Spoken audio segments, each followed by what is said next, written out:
नहीं, आ गए थे ना आप लोग यहाँ पे। आप लोग भी यहाँ खड़ गया। आज तुमने 2 घंटे के पहले बीच में एक बार भी उठा तुम। क्रिकेट खेलेंगे हम लोग। थोड़ा साउंड देख लीजिएगा एक बार, है ना, और लाइव कर दीजिएगा। हो गया ना? ठीक है। तो ऑनलाइन बच्चों को एक बार गुड आफ्टरनून कर देते हैं, है ना। आप सब तो यहाँ है ही और आपसे बातचीत चल ही रही है। इस समय हम लोग पढ़ रहे हैं जो टॉपिक है हमारा मौर्योत्तर काल, और मौर्योत्तर काल में राजनीतिक परिचय तुमने ले लिया था। मैं आपको एक जानकारी दे दूं कि अपना जो नोट्स आपको दिया गया स्टडी मटेरियल, उसमें बहुत सारी अधिक जानकारी है और इसीलिए जैसे मैं पढ़ा रहा हूं उस दिशा में जानकारी है, उसी पैटर्न पे जानकारी। ठीक है। इसलिए जो मैं हमेशा कहता रहता हूं कि नहीं, हमें इंफॉर्मेशन कम से कम रखने हैं, जरूरी के रखने हैं, तो हम उसी पे चल रहे हैं। हाँ, कल्चर वाले सेक्शन में जानकारी जरूर ज़्यादा रहेगी, मैं बार बार कह रहा हूँ, उसमें जानकारी लेनी है हमें। कुछ एक्स्ट्रा हैंडआउट्स वगैरह भी दूंगा मैं आपको कल्चर पे, है ना, सभी को दूंगा मैं। साहित्य पे तो दूंगा ही दूंगा सभी को, है ना। साहित्य इतना इंपॉर्टेंट हो गया है कि, और मुझे लगता है कि हम लोग क्वेश्चन वहां पे कितना भी टफ हो पकड़ सकते हैं हम लोग एग्जाम के अंदर। तो साहित्य पे हमें एक्स्ट्रा एफर्ट भी लगाना होगा।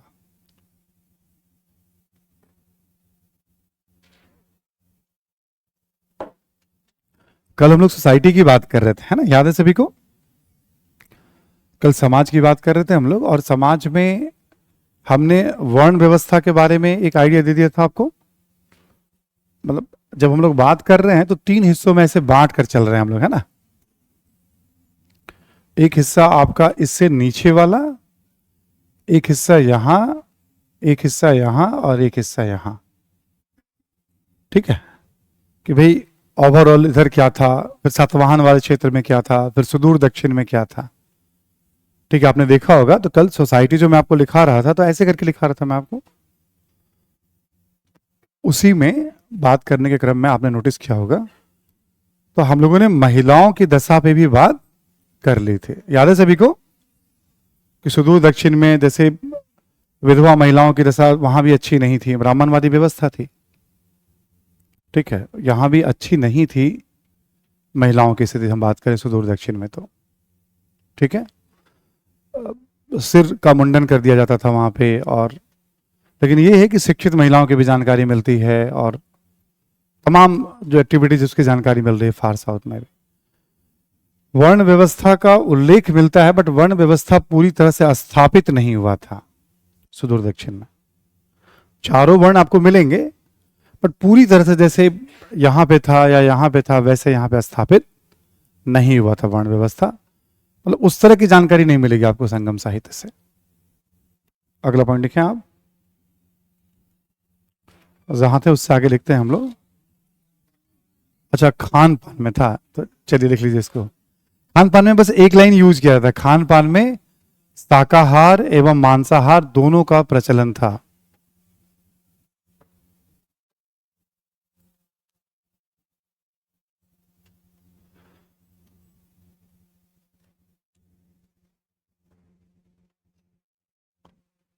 ठीक, शाकाहार एवं मांसाहार दोनों का प्रचलन था। ठीक है, इसी में लिखें आप, शिक्षा व्यवस्था भी पूर्ववर्ती काल की तरह थी।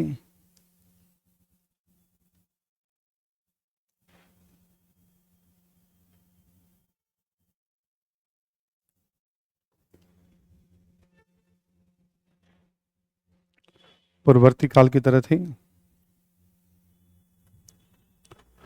जैसे था वैसा ही था। इसी में लिखें आप, शहरों से मौर्य काल की तरह ही, शहरों से मौर्य काल की तरह ही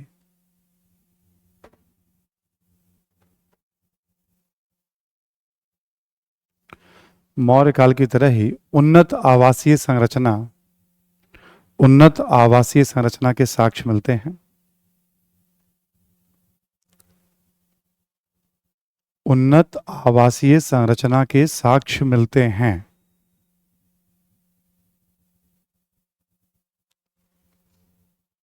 ठीक है, उन्नत आवासीय संरचना के साक्ष्य मिलते हैं। शहरों की बात करें हम लोग तो मौर्य काल में भी ना पक्की ईंटों के साक्ष्य मिल रहे हैं। और इस काल में भी पक्की ईंटों के साक्ष्य मिल रहे हैं ना, मौर्य काल से फिर से एक बार पक्की ईंटों के साक्ष्य मिलने लग गए थे। ठीक, तो उन्नत आवासीय संरचना के साक्ष्य। अगला पॉइंट लिखें आप कि बुद्ध काल की तरह ही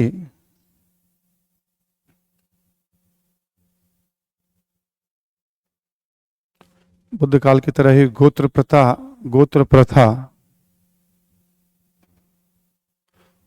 प्रथा एवं विभिन्न संस्कारों का प्रचलन था,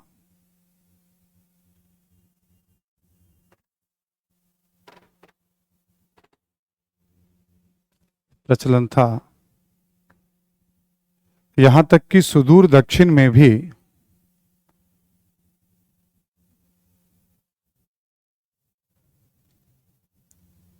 यहां तक कि सुदूर दक्षिण में भी 8 प्रकार के विवाहों का उल्लेख मिलता है। सुदूर दक्षिण में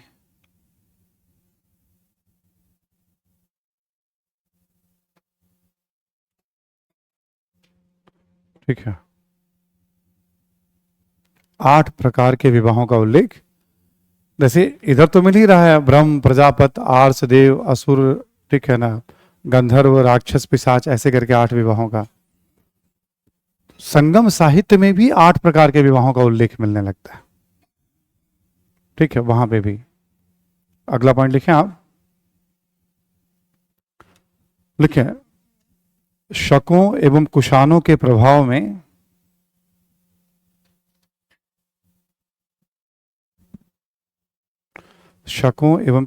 प्रभाव में उत्तर एवं उत्तर पश्चिम भारत में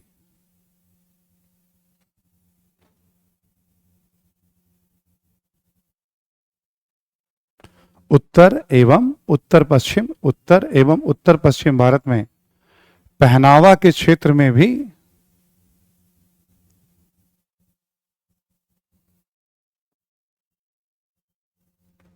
कुछ नए तत्वों का समावेश होता है।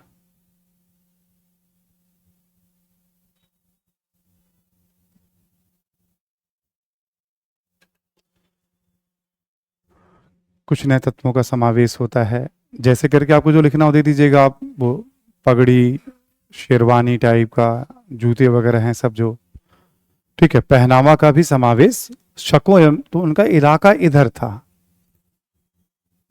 ऐसा नहीं कि पूरे भारत में प्रचलन होने में टाइम लगेगा, बट जहां जहां उनका शासन था वहां वहां पे पहनावा हमें दिखाई पड़ता है। इवन बर्तन वगैरह में भी जहां जहां कुषाणों का शासन है, शकों का, वहां टोटी वाले जो बर्तन हैं उसके साक्ष्य मिलने लगते हैं।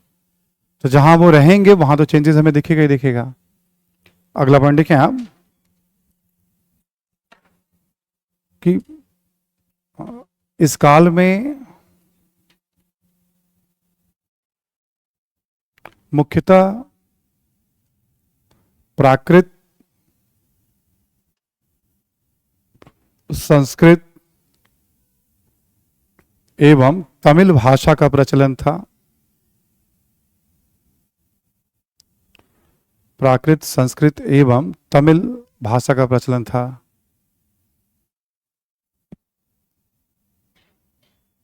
ठीक है, अब यहां जो संगम साहित्य है वो तमिल भाषा में है। अब जैसे पतंजलि का महाभाष्य, मनुस्मृति, ठीक है, या बुद्ध चरित्र, सौंदरानंद, याद है अश्वघोष की रचना है ये सब महायान कोई रचना है संस्कृत भाषा में हो गई, चरक संहिता संस्कृत में होगा। महायान कोई भी रचना हो, या इस दौर में चूंकि कनिष्क संरक्षण दे रहे हैं तो संस्कृत। अब जैसे आर्य शर्मा में या अपने नोट्स वगैरह में लिखा हुआ एक हाल सतवाहन शासक हैं हाल, और उनकी रचना है गाथा सप्तशती। एक शासक हैं हाल और उनकी रचना है गाथा सप्तशती, वो प्राकृत में लिखा गया है। एक काव्य है प्राकृत में लिखा गया है ना, तो प्राकृत में, संस्कृत में और तमिल में हमें जानकारी इस दौर से मिलती है। अभिलेखों में भी इन भाषाओं का उपयोग किया गया है। कनिष्क के बहुत सारे अभिलेख हैं संस्कृत में हैं, सतवाहनों के मैक्सिमम अभिलेख प्राकृत में ही है। ठीक है, तो अभिलेखों में भी तो कौन सी भाषा चल रही थी इस समय देश में? तो प्राकृत, संस्कृत और तमिल सुदूर दक्षिण में, इनकी जानकारी हमें मिल रही है। अगला पॉइंट लिखें, अंतिम संस्कार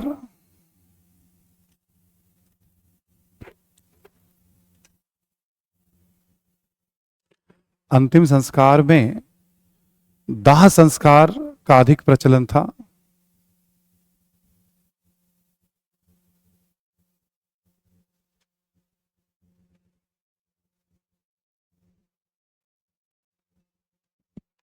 ठीक है, दाह संस्कार का प्रचलन था। ठीक है, अंतिम संस्कार में दाह संस्कार का प्रचलन था। हालांकि दक्षिण में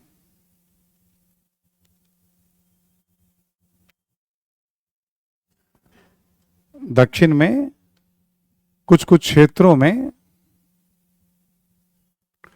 कब्रों को दफनाने की प्रथा भी प्रचलित थी।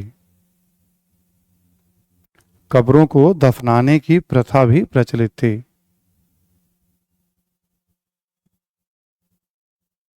Sir please live class start करवाइए। लिख लिया आप लोगों ने? ठीक, प्रचलित थे, क्लियर ना? तो अभी जैसे जहां आपको याद है ना महापाषाण, ऐसा नहीं कि महापाषाण एकदम से समाप्त हो गया।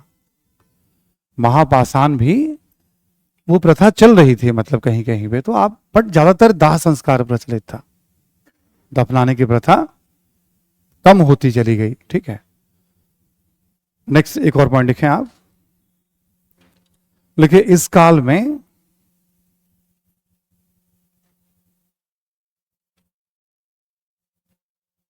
बौद्ध एवं जैन धर्म के साथ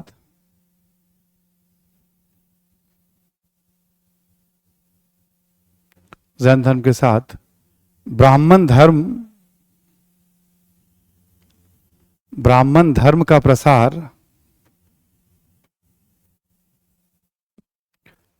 धर्म का प्रसार भी जारी रहा।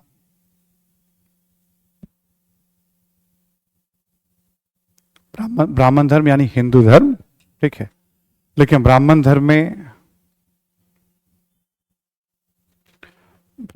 में मुख्यतः शैव एवं वैष्णव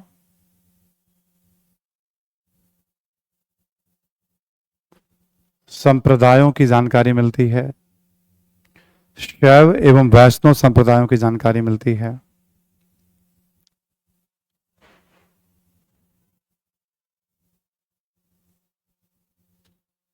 ठीक, अगला पॉइंट लिखें, बौद्ध धर्म में भी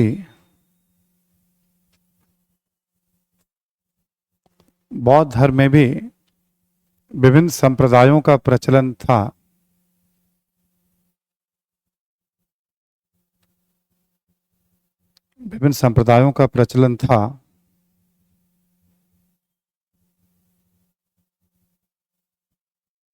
बौद्ध धर्म में भी विभिन्न संप्रदायों का प्रचलन था, लेकिन महायान बौद्ध धर्म अधिक लोकप्रिय था।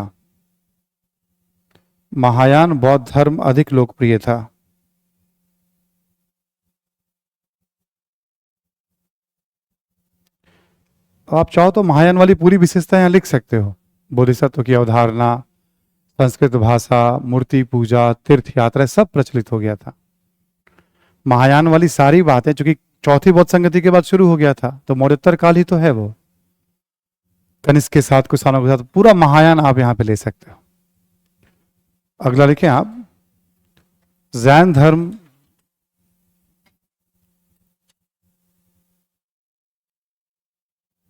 में भी श्वेतांबर, दिगंबर इत्यादि,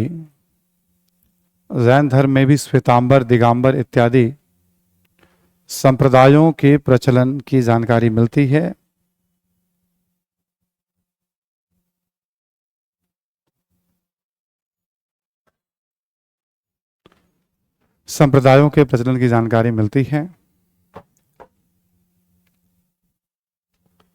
लिखें, सुदूर दक्षिण में भी इन संप्रदायों का प्रचलन था।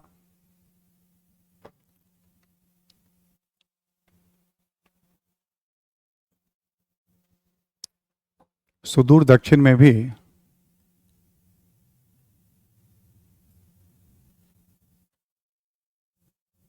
ठीक है विभिन्न संप्रदायों का प्रचलन था, सुदूर दक्षिण में भी। ठीक है, यानी आप देखोगे शिव, विष्णु, गणेश, इंद्र इत्यादि, कृष्ण इत्यादि देवी देवताओं की पूजा के साक्ष्य में सुदूर दक्षिण में भी संगम काल से भी हमें मिल रहे हैं। ठीक है, एक और पॉइंट इसमें लिख लें आप। ठीक है, कि यहां तक कि विदेशी शासकों ने भी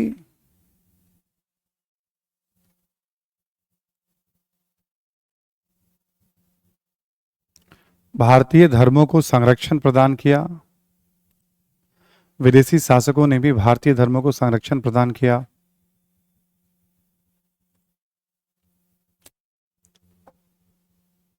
संरक्षण प्रदान किया, कॉमा लेके लिखें, इसे अपनाया। उदाहरण आपके पास है, हेलियोडोरस का एग्जाम्पल है, मिनांडर का एग्जाम्पल है, कनिष्क का एग्जाम्पल है। ठीक है, भारतीय भाषा धर्म, ये सब एग्जाम्पल आपके पास ऑलरेडी है। ठीक, एक स्ट्रक्चर के तौर पे, है ना।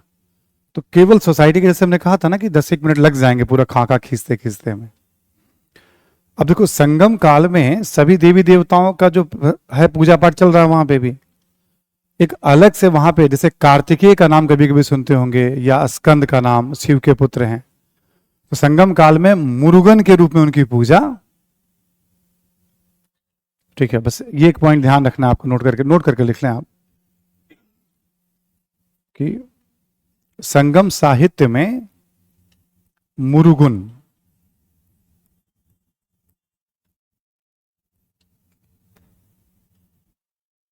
की पूजा का भी उल्लेख मिलता है। मुरुगन की पूजा का भी उल्लेख मिलता है।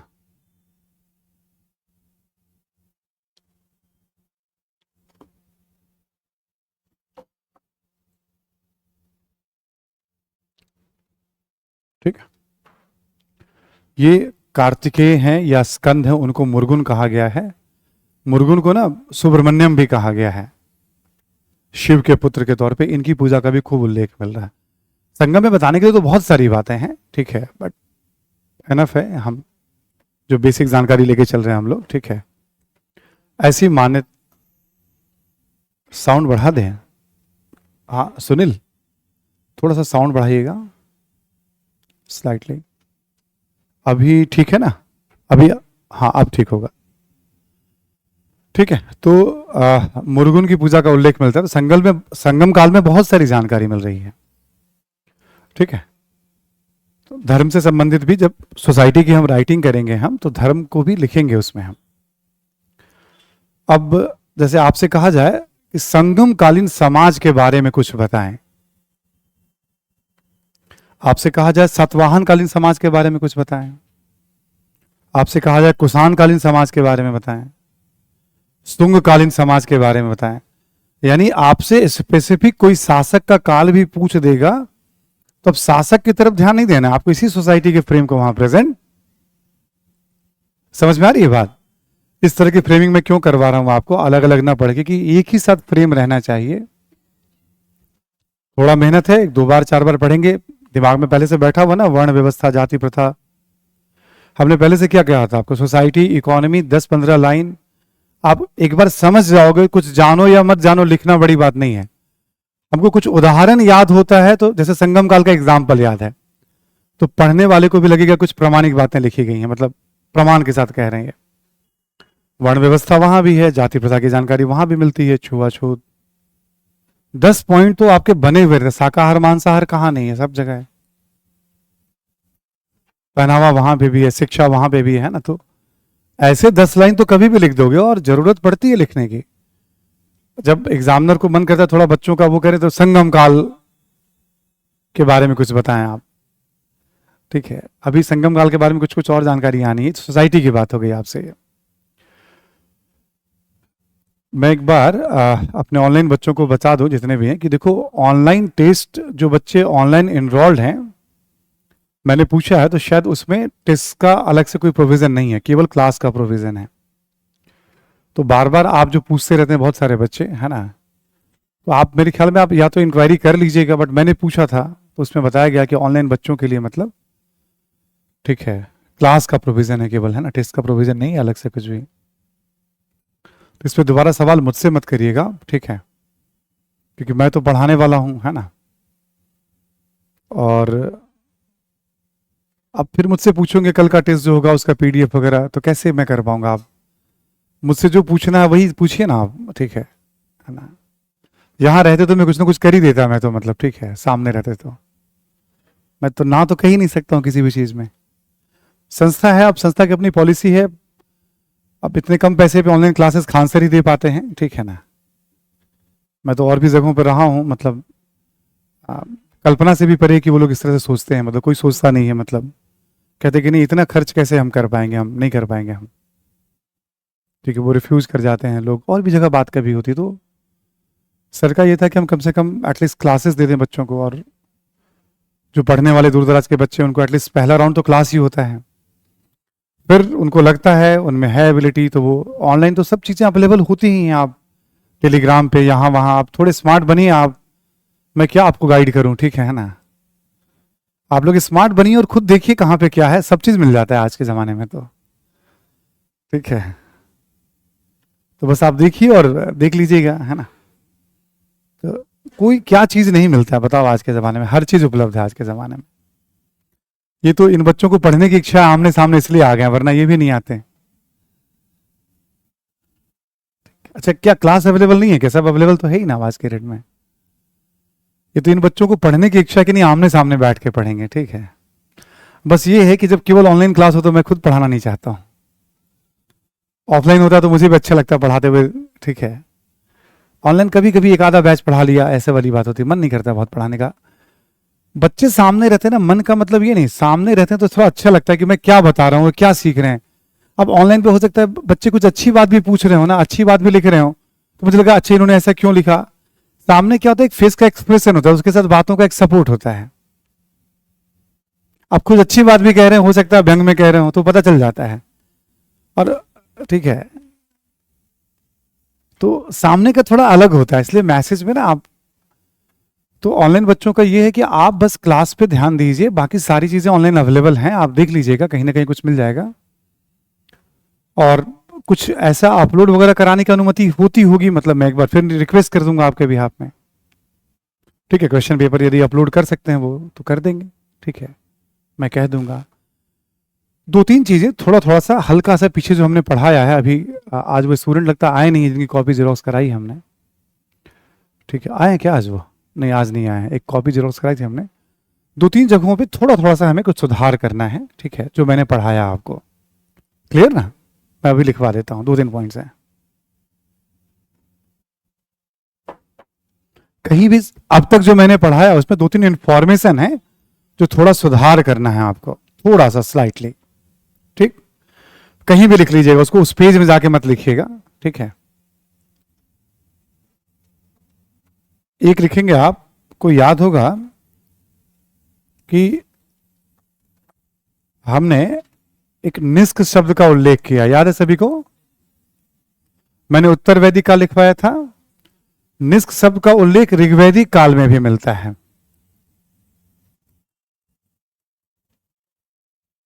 कहीं भी लिख लीजिएगा आप, अब उसके लिए पेज पलटने की जरूरत नहीं, आप बस एक जगह लिख लो, बाद में उसको ऐड कर लेना।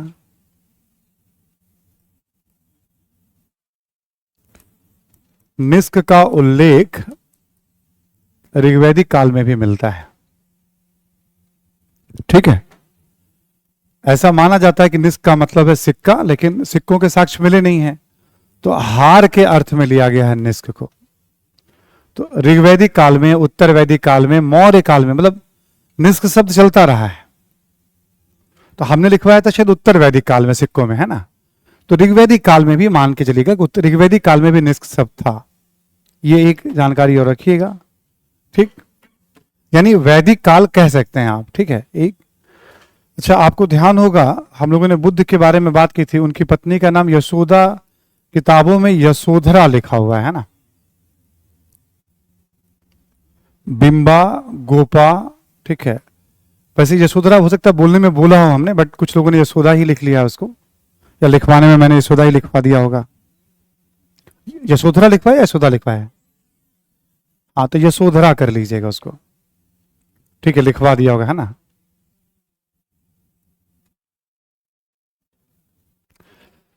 ये तो पूरा ऑनलाइन टेस्ट जैसे से भर गया है, जैसे लगता है कि कुछ मतलब मैं ही यूपीएससी हूं।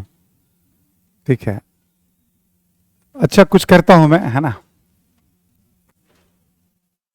अब अगली बार से मैं सीक्रेट तरीके से टेस्ट ले लूंगा, मैं बताऊंगा ही नहीं, है। ठीक है, लिख लिया आपने? अच्छा, कल आपको याद होगा हम लोगों ने जब सुंग वंश की बात की थी, उसके बाद हमने एक मित्र लिख दिया था, ठीक। वो मित्र काट दीजिएगा उसको और कर दीजिएगा कण्व वंश।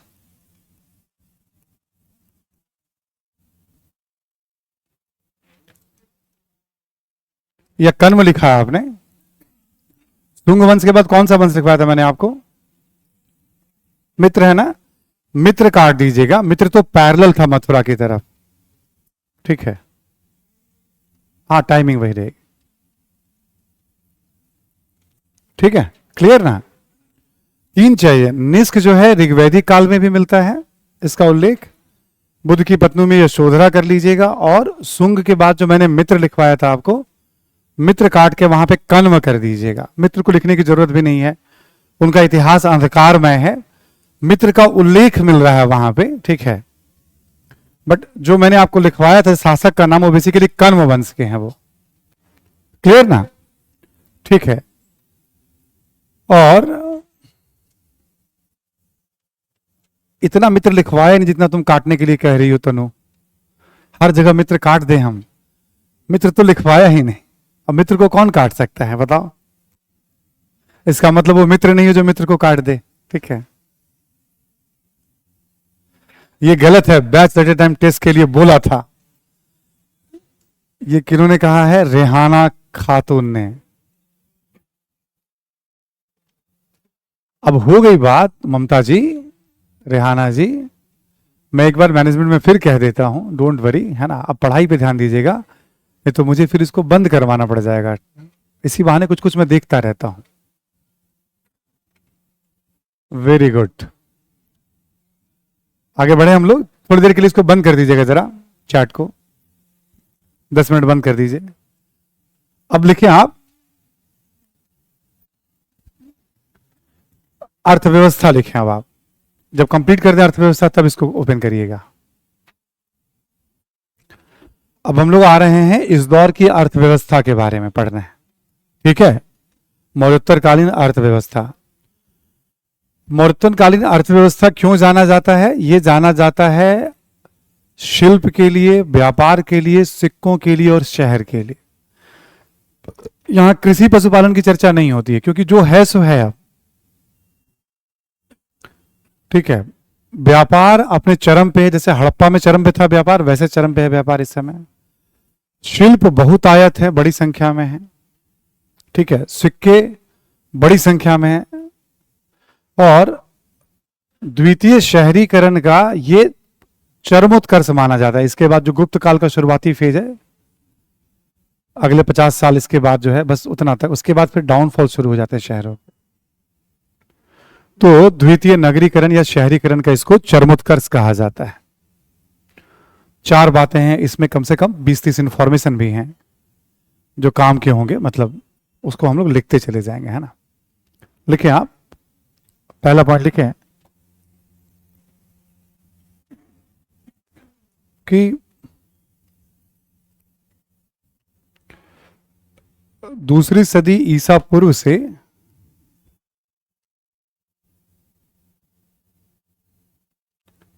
दूसरी सदी ईसा पूर्व से तीसरी सदी ईस्वी, तीसरी सदी ईस्वी तक के काल को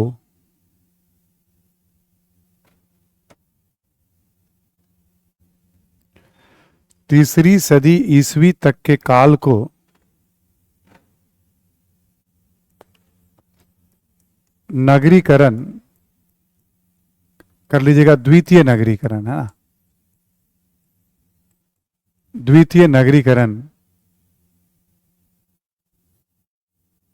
ठीक है, सेकंड अर्बनाइजेशन के चरमोत्कर्ष का काल भी कहा जाता है, कि चरमोत्कर्ष का काल, चरमोत्कर्ष यानी क्लाइमेक्स का काल भी कहा जाता है।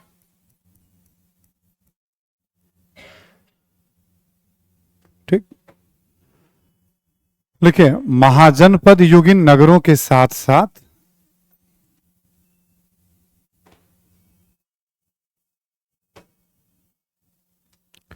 महाजनपद युगीन नगरों के साथ साथ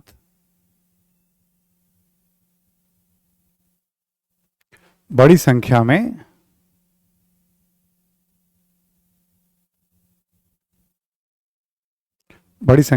नए नए नगरों की भी जानकारी मिलती है।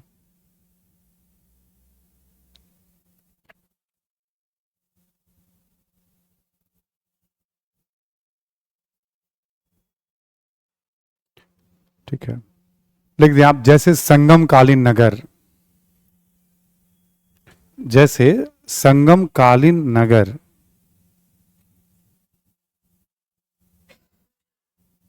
ठीक है।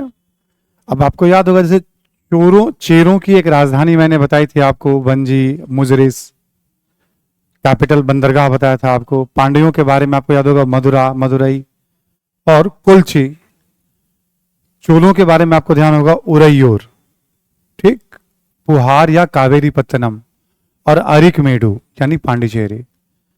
अब ये सब उसके पहले इस दौर के सब शहर हैं, इससे पहले शहर के रूप में इनका उल्लेख, तो ये सब शहर इस दौर के हो गए। तो प्राचीन काल में सर्वाधिक शहरों की जानकारी आपको इस काल में मिलेगी। यही सब शहर आगे भी बने रहेंगे, इसके बाद नया कोई नहीं जुड़ेगा, ये आगे रहेगा और फिर धीरे से उसका डिक्लाइन भी धीरे धीरे शुरू हो जाएगा, ग्रेजुअल। सातवाहनों का इमरजेंस जबरदस्त हुआ तो आंध्र प्रदेश में आपको कई सारे नए नगर मिलेंगे। ठीक है, आंध्र प्रदेश में आपको इस दौर में नए नगर मिलेंगे, जैसे अमरावती है, अमरावती को धान्य कटक भी कहते हैं, अमरावती को धान्य काटक भी कहते हैं। नागार्जुन कोंड है, ठीक है, ये सब आगे भी लिखवाने वाले हैं आपको हम, मतलब दूसरे कॉन्टेक्स्ट में भी। और ऐसे ही हम लोग महाराष्ट्र में आ जाएं तो प्रतिष्ठान या पैठान है, ठीक है, नासिक के साथ पड़ता है ये। टेर करके एक जगह है, ये सब नगरों का उल्लेख इस दौर में मिलना शुरू होता है। उत्तर प्रदेश बिहार, आपको याद होगा जैसे चिरांद का हमने उल्लेख किया था, सोहगौरा का उल्लेख किया था, ये सब इस दौर में स्थापित नगर के रूप में, उस समय तो एक साइट था, कोई नगर तो था नहीं उस समय। तो इस दौर में बहुत सारे नए नए नगरों के, महाजनपद कालीन नगर के अतिरिक्त 16 महाजन, 16 कैपिटल, वो तो नगर हो ही गए हैं, वो तो अभी भी हैं, आज भी हैं। उसके अतिरिक्त नए नए नगरों की जानकारी मिलती है। ठीक है, तो आप क्या करिएगा, नगरों की जानकारी के लिए एक बार राम शरण शर्मा की किताब, जो जो नाम हमने बताया सब नाम उसमें लिखे हुए हैं। एक चैप्टर होगा उसमें मौर्योत्तर काल में इकोनॉमी के ऊपर, अर्थव्यवस्था के ऊपर। आखिरी के 2 पेज में केवल नगरों के नाम, नगरों के बारे में बताया गया है। सुन पा रहे हैं सभी लोग? एक बार उसको रीडिंग पे ले लीजिएगा आप सब लोग, ठीक है, जरूरी है। ठीक, तो नगरों का हम चरमों से देखते हैं। यहां नोट करके लिखें आप, नगरों के विकास के कारण।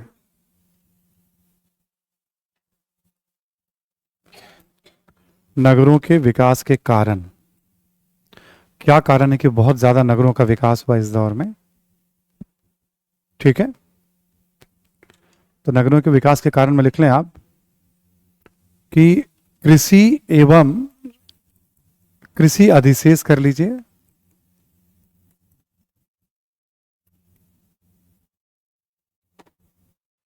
कृषि अधिशेष, विभिन्न प्रकार के शिल्पों की बढ़ती मांग, विभिन्न प्रकार के शिल्पों की बढ़ती मांग,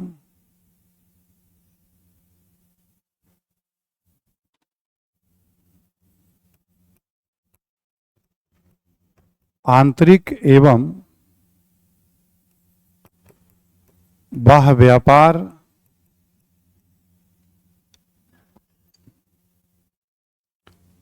विकसित स्वरूप में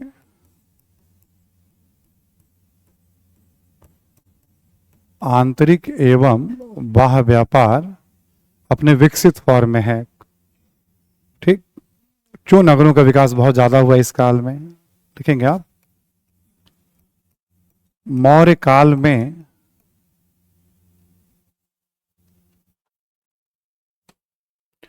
अंतः क्षेत्रीय संपर्क बढ़ा।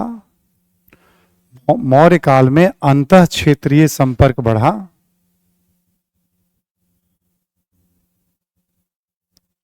क्षेत्रीय संपर्क बढ़ा, कॉमा देके लिखेंगे आप, संपर्क बढ़ा एवं व्यापारिक मार्गों का भी विकास हुआ। व्यापारिक मार्गों का भी विकास हुआ, जैसे उत्तरापथ एवं दक्षिणापथ। जैसे उत्तरापथ एवं दक्षिणापथ।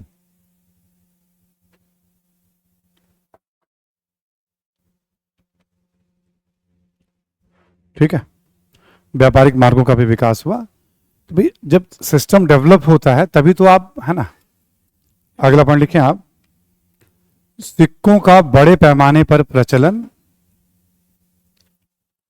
सिक्कों का बड़े पैमाने पर प्रचलन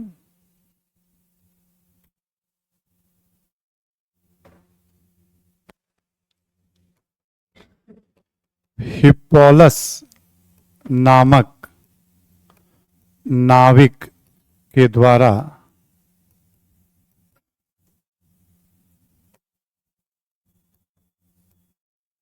मानसून की खोज। हिप्पोलस नामक नाविक के द्वारा मानसून की खोज। इसने बताया था कि मानसून की हवाओं की दिशा किस तरह की होती है, तो हवाओं के साथ व्यापार करना और लौटते हुए मानसून के साथ लौट जाना, ये सब ज्ञान भी इसी काल का है। मिस्र का रहने वाला था हिप्पोलस, और कहा जाता है इससे फिर अफ्रीका से और एशियाई समुद्री तटवर्ती देशों से व्यापार बढ़ गया इसके बाद। ठीक, लिखें आप एक और पॉइंट कि लिखेंगे आप कि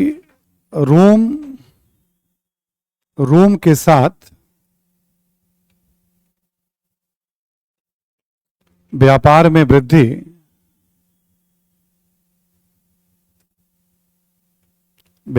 वृद्धि तथा चीनी रेशम का, चाइना के रेशम का भारत से परागमन व्यापार।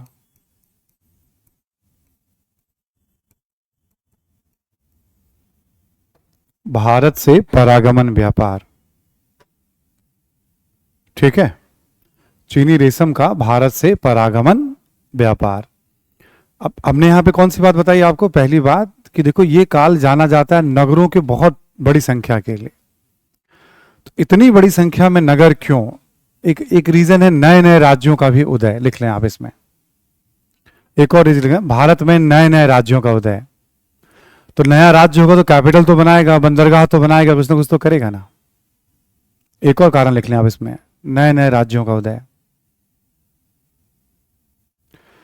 राज्यों से क्या होता है, मांग बढ़ जाती है। अभी जैसे मान लीजिए भारत में 10 प्रांत बना दिए जाएं, तो आप देखेंगे वैकेंसी बढ़ जाएगी आईएएस की, अधिकारियों की ज्यादा से ज्यादा जरूरत पड़ेगी, नेताओं की वैकेंसी भी बढ़ जाएगी उसमें, नेताओं की वैकेंसी भी बढ़ेगी उसमें। ठीक है, केवल अधिकारियों की नहीं। तो जैसे नई व्यवस्था होती है तो मांग जनरेट होती है। सातवाहन जैसे एक बड़ा राज्य बनाया उसने महाराष्ट्र में, तो ठीक है, अब मौर्य हैं तो थे तो मगध पाटलिपुत्र में केंद्रित थे वो, तो जो उनका दायरा था, मान लो उड़ीसा में जहां जहां उन्होंने क्षेत्रीय कैपिटल बना रखा था, अब नए राज्य होंगे, मान लो सातवाहनों के समय तो बहुत सारे शहर आएंगे, जरूरत बदलेगी, तो चेरचोल पांड्या के समय, तो ये फैक्टर रहा। तो कभी ऐसे सवाल आ जाए क्या कारण है कि इस काल में बड़ी संख्या में नगरों का विकास। आपको कोई पॉइंट समझाना नहीं है, बस आपको समझ के रखना है कि इससे नगरों को क्या फायदा मिलता है। ठीक, और पॉइंट्स में इसको लिख देना है, जैसे हमने लिखाया इतने पॉइंट्स आपको बहुत हैं। क्योंकि ये काल जाना जाता है नगरों के लिए और व्यापार के लिए, तो पूछ सकता है कभी भूले बिसरे सवाल, है ना, कि बड़ी संख्या में नगर हमें दिखाई पड़ते हैं, तो क्यों? ये सब उसके पीछे रीजन है। एक नगर की विशेषताएं क्या होती हैं ये आपको मैं पहले ही बता चुका हूं। जब हड़प्पा काल में आपको पढ़ा रहा था, हमने क्या बताया था आपको नगर की विशेषताओं में, याद है किसी को? क्या? बड़ी संख्या में गैर कृषि कार्यों में संलग्न आबादी, नियोजित मकान या उन्नत आवासीय संरचना, प्रशासन का केंद्र होता है, व्यापार एवं शिल्प का केंद्र होता है, शिक्षा मनोरंजन का भी केंद्र हो सकता है नगर। वहां हमने 5-6 बातें, नगर के क्या फीचर, हम सब नगर में रह रहे हैं इस समय, क्या फीचर होते हैं, तो वो बातें वहां समझा दी थी आपको, कोई भी दौर में नगर के क्या फीचर होते हैं। भाई मौर्योत्तर कालीन नगर की विशेषताओं का संक्षेप में उल्लेख करते हुए, ठीक है, विकास के कारणों को बताएं, तो आपको लगेगा अब विशेषता कैसे बता देंगे हम नगर का? वही 4-5-7 बातें जो मैंने बताई थी वही लिखनी है। क्वेश्चन को ऐसी तरह से जोड़ तोड़ करती है यूपीएससी वाले एग्जाम में, सीधे सीधे सवाल होंगे और फिर थोड़े से ऐसे अप्लाइड पूछ लेंगे। जब आप ज्योग्राफी पढ़ोगे तो फिर से नगर की परिभाषा पढ़ोगे, देखोगे आप आज के संदर्भ में, जब ज्योग्राफी पढ़ोगे तो आज के संदर्भ में आप नगरीकरण को पढ़ोगे, सीखोगे आप। थोड़ा साउंड और दीजिएगा, जरा सा दीजिए एक बार, और थोड़ा सा दीजिए, अभी ठीक है? हाँ अभी आवाज आ रही क्लियर है? और थोड़ा सा और दे दीजिए। अब क्या बात है, आवाज नहीं जा, नीचे से देखो जरा कुछ और। नहीं माइक तो खराब क्यों होगी, अभी तो बात कर रहा था मैं। और देना आवाज, थोड़ा सा और दे दो। अभी आवाज आ रही है? हाँ यस, ये वाली ठीक है अब यहां पे। हाँ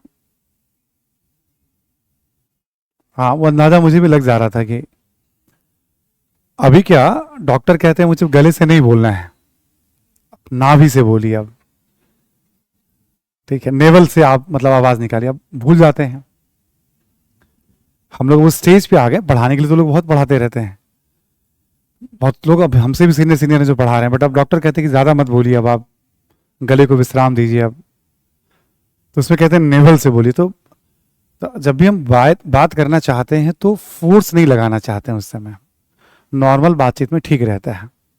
तो बात करते करते मुझे भी लग जाता है कभी कभी कि नहीं आवाज कम है, जैसे मैं साउंड खुद बढ़ाना शुरू कर दूंगा, ठीक है, तो मुझे लगता है कि नहीं प्रेशर लेना पड़ रहा है मुझे, है ना। अब कितनी बार आप सांस लोगे फिर नाभि से बोलोगे आप? हाँ, यहां से बोलना जैसे ओमकार का उच्चारण होता है, तो अब उतनी प्रैक्टिस में भी नहीं है। लोग कहते हैं वहीं से गायक वगैरह होते हैं, जो साधु सन्यासी वगैरह होते हैं, सब उच्चारण तपस्वी वगैरह वहीं से करते हैं, ठीक है। अभी ठीक है आवाज, है ना, क्लियर है? तो ये बात पहुंच रही है आप लोगों तक? तो नगरीकरण पे अलग से सवाल हो सकता है, इसीलिए हमने पहले बताया नगरों का विकास सर्वाधिक हुआ है, पढ़ने के लिए भी रिकमेंड कर दिया आपको। एग्जाम्पल देके बताया, जैसे संगमकालीन नगर, क्योंकि सातवाहन संगमकालीन नगर तो बेसिकली अभी ही ज्यादा उभरेंगे ना, क्योंकि यहां नए नए राज्य बने हैं। उत्तर भारत में तो महाजनपदकालीन नगर तो है ही, उसमें कुछ नए नगर और ऐड हो गए। 16 महाजनपद जो है उसमें 14-15 जो शहर आपको बताए थे हम, वो तो वैसे ही शहर के रूप में आज तब भी मौजूद है, मौर्य काल में भी। मथुरा सबसे बड़ा औद्योगिक शहर था इस काल का, सबसे ज्यादा महत्वपूर्ण व्यापारिक मार्ग वहीं मिलते थे, शिल्प के दृष्टिकोण से भी बहुत बड़ा केंद्र था मथुरा। कहा जाता है कुषाणों की दूसरी राजधानी या आर्थिक राजधानी था मथुरा। नगर की बात हो गई आपसे, पहला पॉइंट। अगला पॉइंट लिखें, नोट के बाद अब आगे चल रहे हैं हम लोग, है ना। लिखे, यह काल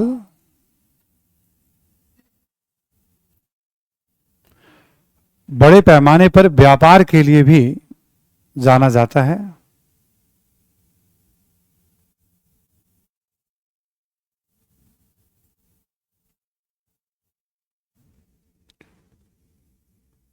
विशेष तौर पर बाह्य व्यापार के लिए, बाहरी व्यापार के लिए, विशेष तौर पर बाहरी व्यापार के लिए।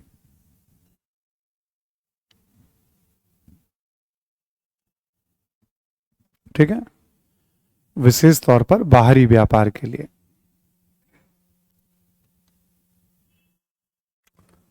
इसी में लिखें आप पूर्वी अफ्रीका, पूर्वी अफ्रीका, पश्चिम एवं मध्य एशिया,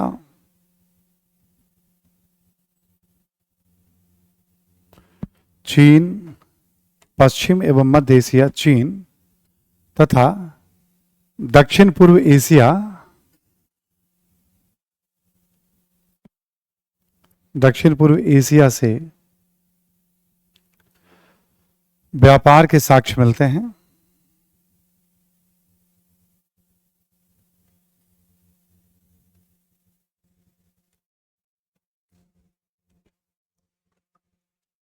दक्षिण पूर्व एशिया से व्यापार के साक्ष्य मिलते हैं।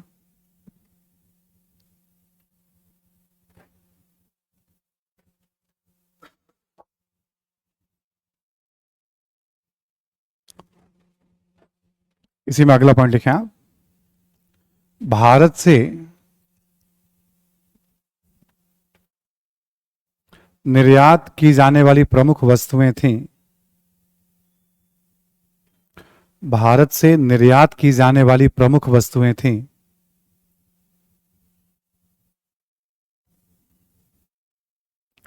की जाने वाली प्रमुख वस्तुएं थीं, लिख लेंगे आप, कपड़े, मसाले, लोहे के उपकरण, लोहे के उपकरण, हाथी दांत, हाथी दांत एवं मोती से निर्मित वस्तुएं, हाथी दांत एवं मोती से निर्मित वस्तुएं,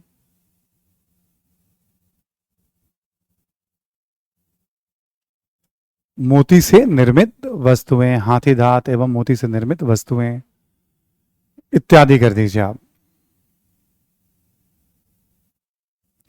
ये कॉन्सेप्ट हो गया। भारत से जब निर्यात होगा तो उसमें अनाज भी जुड़ जाता है। वैसे कपड़े जरूर रहेंगे किसी भी काल में, कोई भी काल आपको लिखना हो, भारत से निर्यात की जाने वाली वस्तुएं।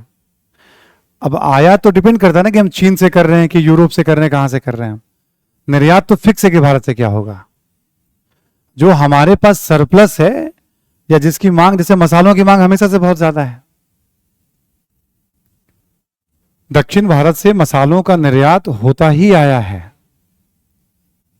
अभी भी जो मसालों की सप्लाई होती है हम लोगों के यहाँ उत्तर भारत में, दिल्ली में, कहां से होती है? या तो नॉर्थ ईस्ट से होती है या फिर दक्षिण भारत से होती है। अपने यहाँ आंतरिक व्यापार में भी जो मसाले मिलते हैं, कहां से मसाले आ जाएंगे? हम सब जो मसाले खाते हैं, कुछ कुछ मसाले तो दक्षिण भारत से, बाकी तो खेती हो जाती है यहाँ पे, हल्दी वगैरह की खेती तो यहीं हो जाती है, ठीक है। बट बहुत सारे मसाले दक्षिण भारत से ही आते हैं, ठीक है, और नॉर्थ ईस्ट से आते हैं। तो भारत जाना ही जाता है कपड़ों के लिए, मसालों के लिए, लोहे के उपकरण के लिए, पूरे इतिहास में हाथी दांत की वस्तुओं के लिए, मोती वगैरह भी बहुत मिलता है। समुद्र में देखोगे मोती है, शंख है, सीप है, इन सब से भी चीजें बनाई जाती हैं, आभूषण वगैरह, कलाकृतियां वगैरह, वो सब भी निर्यात डिमांड।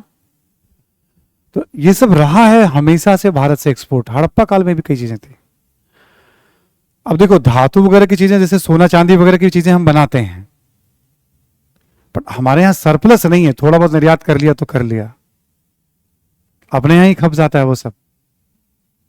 हम बाहर से आयात करके हम आभूषण का भी निर्यात करते हैं, अपने यहां से खूब करते हैं निर्यात। हम इकोनॉमी वगैरह में पढ़ेंगे आप तो देखेंगे आज निर्यात में अलग अलग चीजें ऐड हैं, बट उसमें भी कपड़ों और मसालों की बात अभी भी होती है। या आज भी हम निर्यात करते थे, तो फिक्स होता है कि हम निर्यात क्या करते थे, ठीक है। अगला पॉइंट लिखें, लिखें कि बाह्य व्यापार में, बाह्य व्यापार में यह काल, बाह्य व्यापार में यह काल रोम के साथ व्यापार,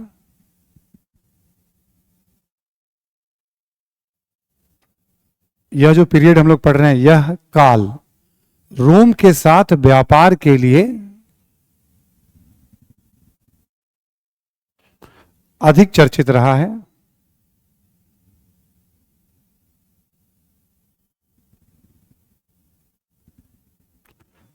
इसे में लिखेंगे रोम के साथ व्यापार में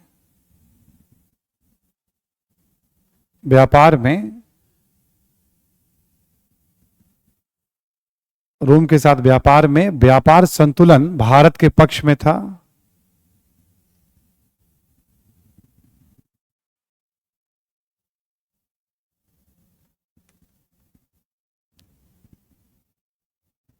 ठीक,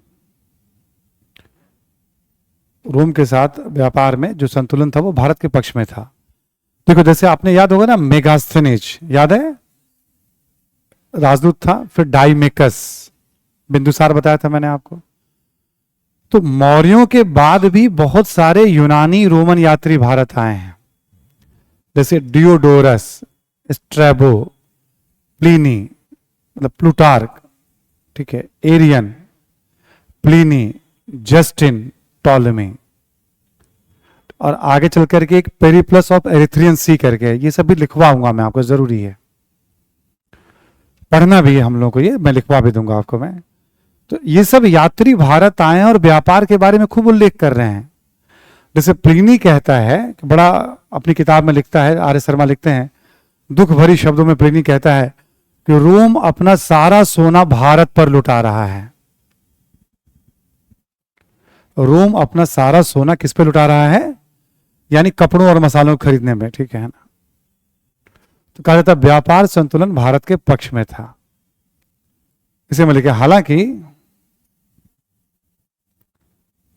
रोम से कुछ वस्तुओं का आयात भी होता था।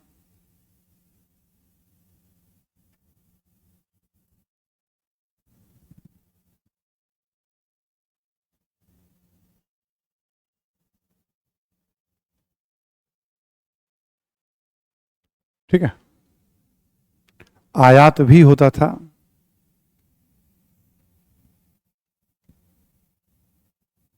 लिख लिया आपने? लिखे जैसे शराब, हाँ, सड़ी हुई चीज आती थी, है ना। जैसे क्या आता था वहां से? शराब, एक खास तरह का मिट्टी का बर्तन था, अर्रेटाइन, हाँ, नाम जानते रहना है, ऑब्जेक्टिव में काम आएगा। अर्रेटाइन मृद भांड, 2 हत्थे कलश, कलश जैसा बर्तन होता था, उसमें 2 हत्था लगा हुआ होता था, ठीक है, 2 हत्थे कलश इत्यादि।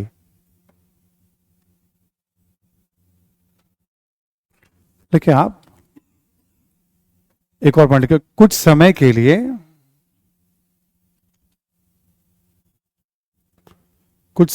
लिए चीन का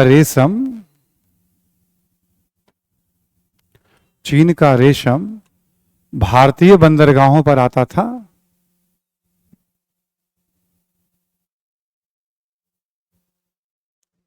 भारतीय बंदरगाहों पर आता था और फिर रोम को निर्यात किया जाता था।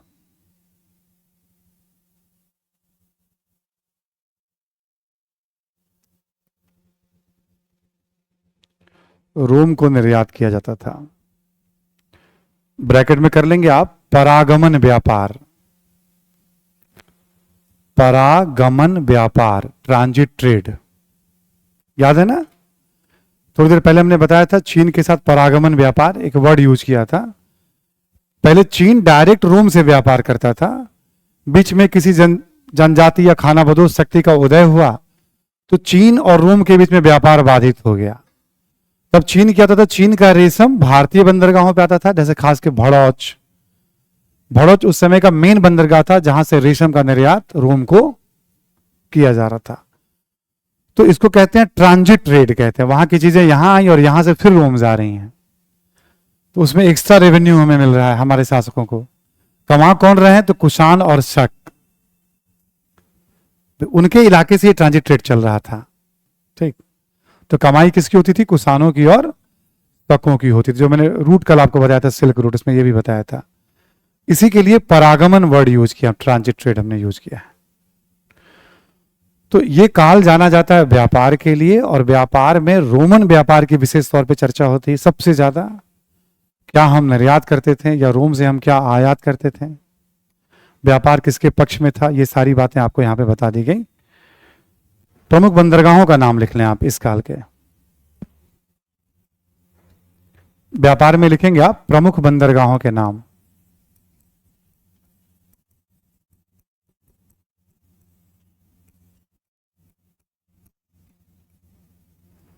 प्रमुख बंदरगाह पश्चिमी तट पर यानी पश्चिम की तरफ लिखेंगे, इसमें बर्बैरिकम, ये सिंध में पड़ जाता है बर्बैरिकम, भड़ौच,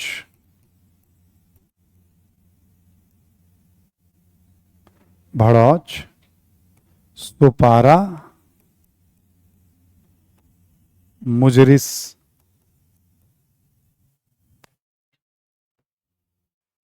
ठीक है। पश्चिमी तट के ये प्रमुख बंदरगाह हो गए आपके पश्चिमी तट के। क्लियर। और पश्चिमी तट के ये प्रमुख बंदरगाह हो गए आपके। पूर्वी तट लिख लीजिए आप यहां पे, पूर्वी तट यानी बंगाल से लेकर के हम लोग तमिलनाडु तक की बात कर रहे हैं, है ना। पूर्वी तट पे महत्वपूर्ण बंदरगाह हो गया आपका ताम्रलिप्ति, ताम्रलिप्ति, ठीक है। और मसालिया, ये हो गया आपका मसूलीपट्टनम, मछलीपट्टनम।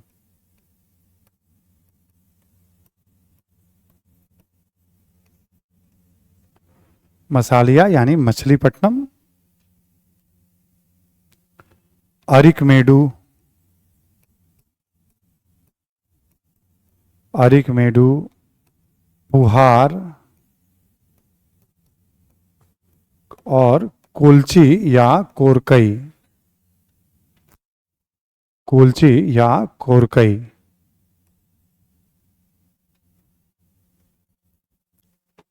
ठीक है। ये संगम काल में लिखवा चुका हूं आपको ये सारे नाम, बस यहां समझ, ये सब प्रमुख बंदरगाह हैं इस दौर के, ठीक है। ये आंध्र प्रदेश में पड़ेगा आपका, ये पांडिचेरी हो गया, ये आपका तमिलनाडु में है, ये दोनों तमिलनाडु में पड़ेगा आपका, ठीक, नीचे वाला है ना। एक तरह से क्रम से भी हो गया आपका कि भाई नॉर्थ टू साउथ कौन कैसे सिचुएटेड था, है ना। मैप में दिख जाएगा आपको, किताब पढ़ेंगे तो आप, ये सारे बंदरगाहों के नाम, ठीक है। तो इकोनॉमी में पहला हमने क्या पढ़ा, पहले शहरों के बारे में, तो शहरीकरण क्यों, ठीक। अब यहां चेंज कर दिया हमने पैटर्न। देखो इकोनॉमी का फॉर्मेट वही है, बट वो काल जाना क्यों जाता है,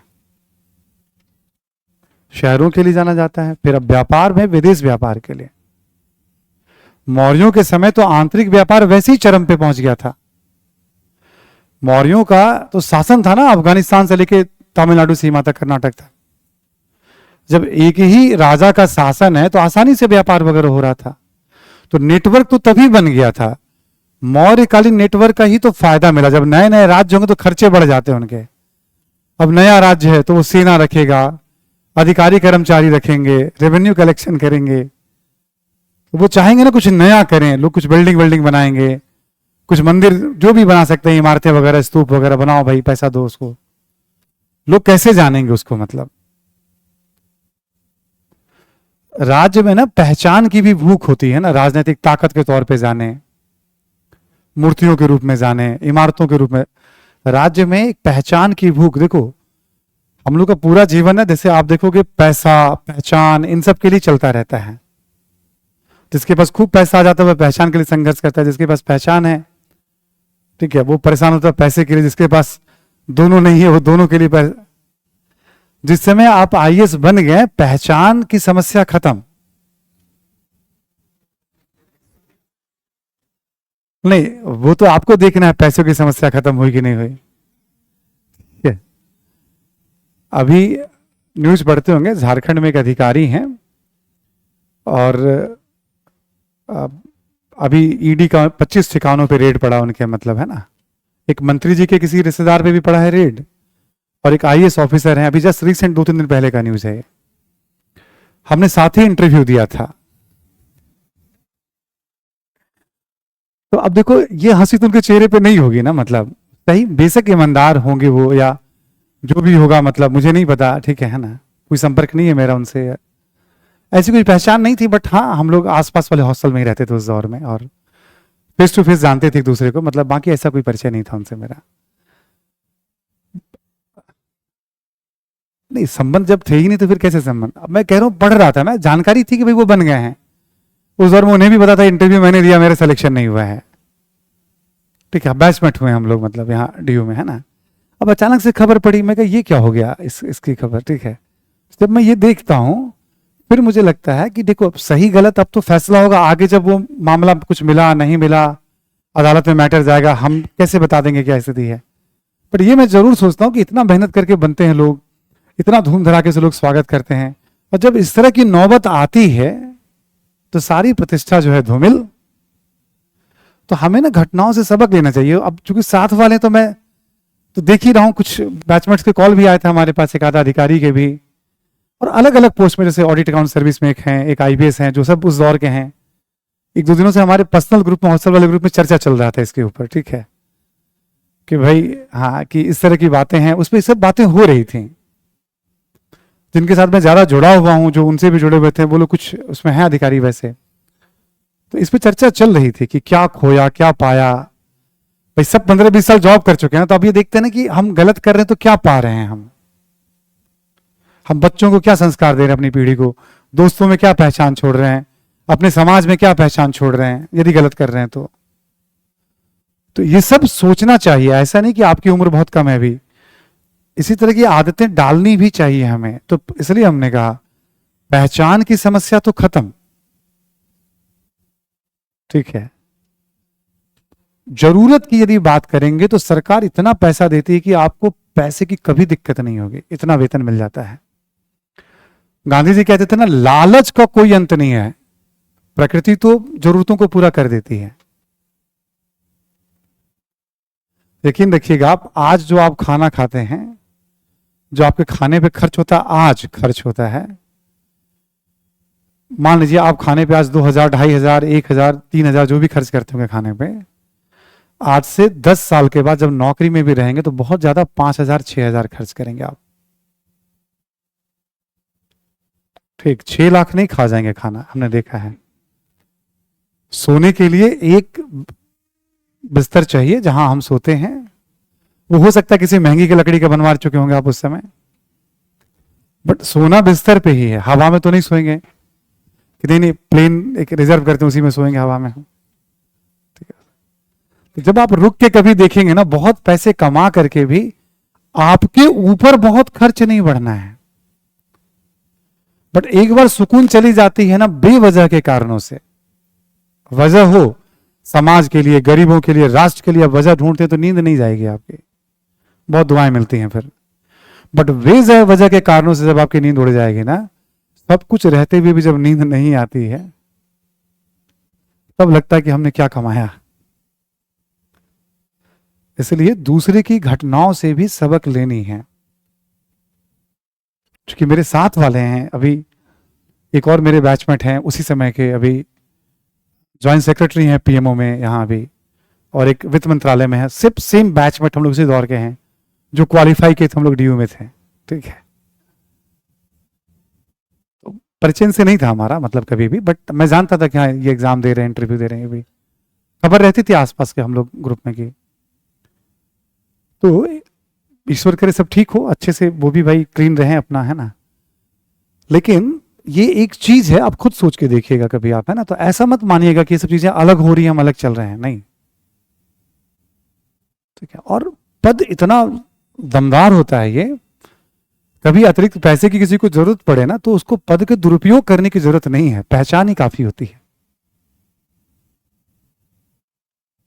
जब आप उस लेवल पे आएंगे तो आप समझ जाएंगे, पहचान काफी होती है, पहचान। मैं बहुत सारे अधिकारियों को जानता हूं, जो कुछ स्टूडेंट भी हैं और जूनियर भी हैं,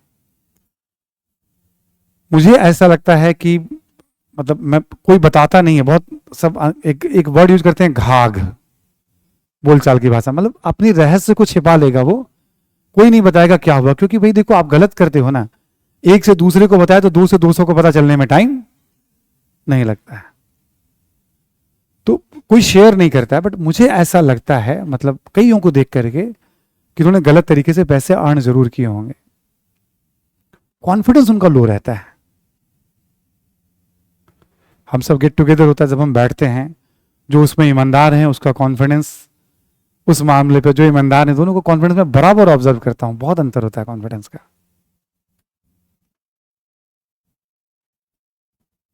अपने परिवार को फेस करना होता है, बच्चों को फेस करना होता है, अब क्या देंगे विरासत में, एक समय आप भी बड़े होंगे, शादी, बड़े तो हैं अभी भी आप, ठीक है, बट एक और स्टेज आएगा जब आप, ठीक है, आप अगले जीवन के फेज में आएंगे आप, ठीक है, आप क्या देंगे आप, मतलब बच्चों को, आने वाली पीढ़ी को, ठीक है। तो मतलब ये मेरा निजी निवेदन है कि आपने कभी ऐसा सोचा भी हो मन में, हटा दीजिएगा। हाँ, आपको लगता है कि नहीं वेतन से मेरा काम नहीं चलना है, मैं कहीं भी रहूं मुझे ढूंढ लीजिएगा, मैं आपको बहुत तरीका बताऊंगा जिसमें पद के दुरुपयोग करने की आपको जरूरत नहीं पड़ेगी।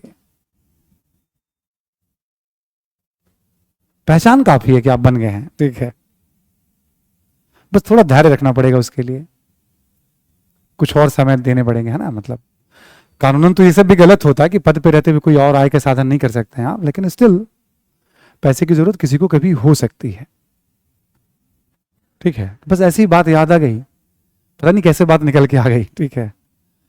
तो अभी हम लोग यही चर्चा का विषय रहता है, अभी आजकल चल रहा है, किसने क्या पाया क्या खोया, ठीक है। चलिए, हम लोग इस समय क्या बात कर रहे थे, हम लोग बात कर रहे थे बंदरगाहों के बारे में और व्यापार के बारे में। अब हम आते हैं शिल्प के बारे में, अगला पॉइंट लिखें आप नेक्स्ट। अभी चैट ओपन नहीं करना, जब कंप्लीट कर लेंगे तब, इसमें ना बताना बहुत है और कुछ कुछ लिखते रहते हैं सब। लिखें आप शिल्प के बारे में, मौर्य काल की तरह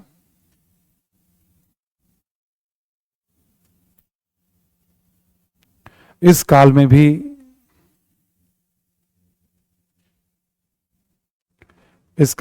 बड़ी संख्या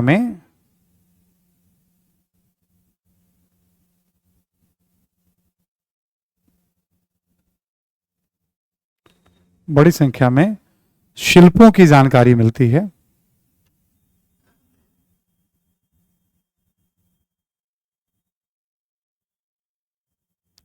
ब्रैकेट में लिख लें आप, ब्रैकेट में विशेषीकरण,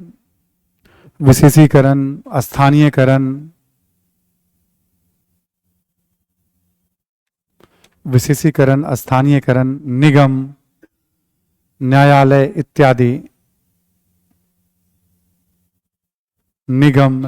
इत्यादि पूर्ववर्ती काल की तरह,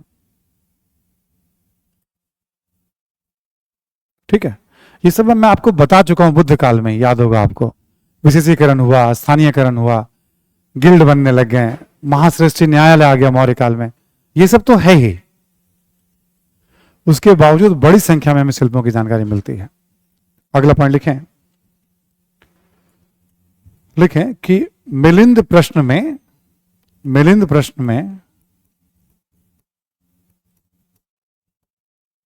जो मिलिंद पहियों है ना, जैसे हमने बताया था आपको, ये लिखते हैं पहियों, ये हो गया पाली, इसी को कहेंगे प्रश्न, मिलिंद प्रश्न। एक बार हमने बताया था आपको, कभी कभी मिलिंद पहियों लिखा रहेगा, ये आपको लगेगा कौन सी किताब है, मिलिंद प्रश्न है वो। मिलिंद प्रश्न में 75 प्रकार के शिल्पों का उल्लेख है।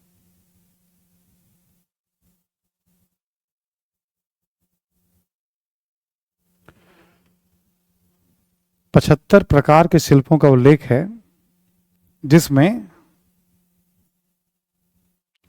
8 तो केवल धातु से संबंधित हैं।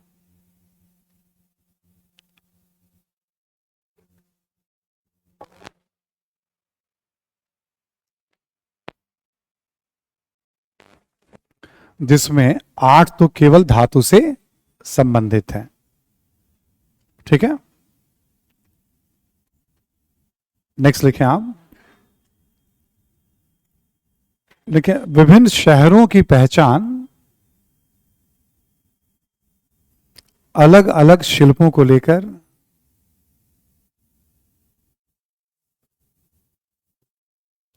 जैसे करके लिखेंगे इसमें आप, जैसे सिर कप, सिर पे ऊपर कप, ये नाम सुना है ना सिरकप? कनिष्क वाले में लिखवाया था मैंने आपको, दो नगर सिरकप और कनिष्कपुर। ठीक। सिरकप था, बर्तन के लिए जाना जाता था, मिट्टी के बर्तन के लिए, खूब फेमस था ये सिरकप। मथुरा, मथुरा फेमस था साटक नामक वस्त्र एवं मूर्ति कला के लिए। साटक नामक वस्त्र एवं मूर्ति कला के लिए।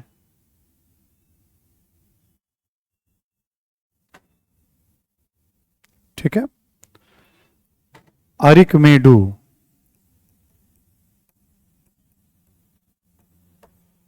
अर्गरिक नामक वस्त्र के लिए, अर्गरिक नामक वस्त्र के लिए। अरिकमेडु, अर्गरिक नामक वस्त्र के लिए, अर्गरिक।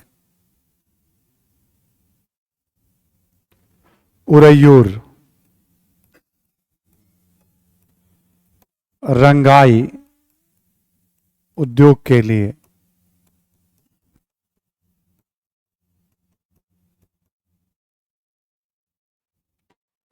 रंगाई उद्योग के लिए। डाइंग है ना, जो कुलची था आपका मोती के लिए, कुलची आपका था मोती के लिए। ठीक। कुलची या कोरकई किसके लिए था? मोती के लिए था। तो बहुत सारे शहर फेमस हो गए थे इस बार, है ना, इस समय। जैसे अमरावती था, मूर्ति धान्य काटक या अमरावती, लिख लें आप, अमरावती या धान्य काटक, ये पड़ेगा आंध्र प्रदेश में, ये भी मूर्ति के लिए।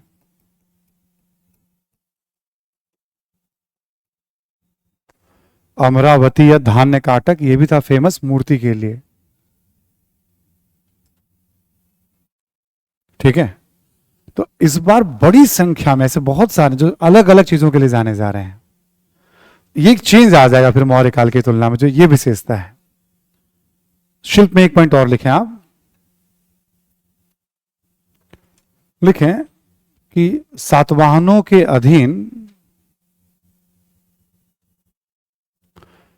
सातवाहनों के अधीन आंध्र प्रदेश में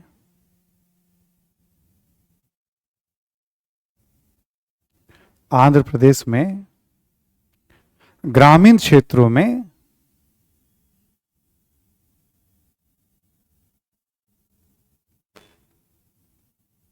ग्रामीण क्षेत्रों में लौह शिल्प से संबंधित, लौह शिल्प से संबंधित बस्तियों की जानकारी मिलती है। लौह शिल्प से संबंधित बस्तियों की जानकारी मिलती है।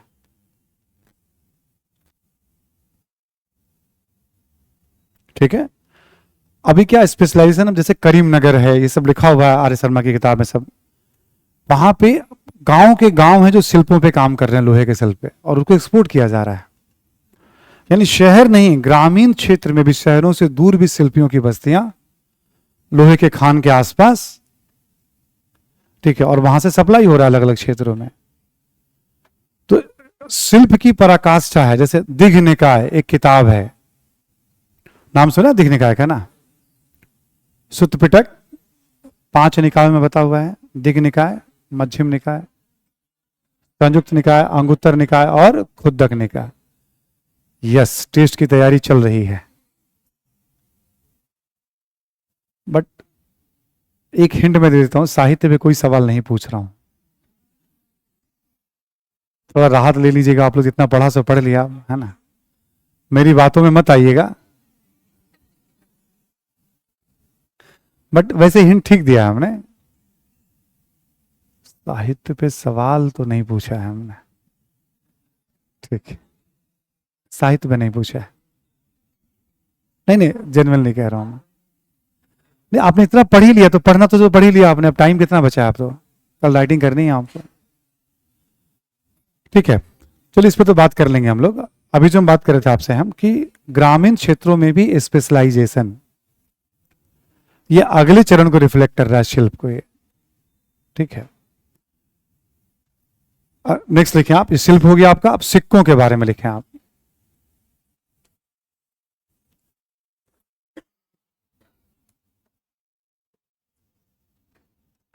लिखें कि बड़ी संख्या में सिक्कों के प्रचलन के लिए भी, बड़ी संख्या में सिक्कों के प्रचलन के लिए भी इस काल की चर्चा होती है।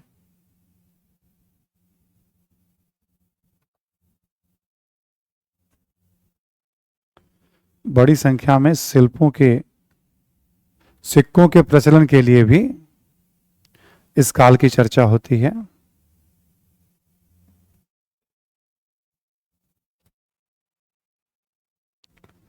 लिखें आप, इस काल में पहली बार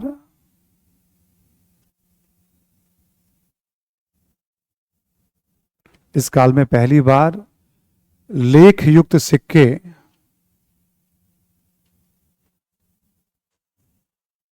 लेख युक्त सिक्के एवं सोने के सिक्के जारी किए गए।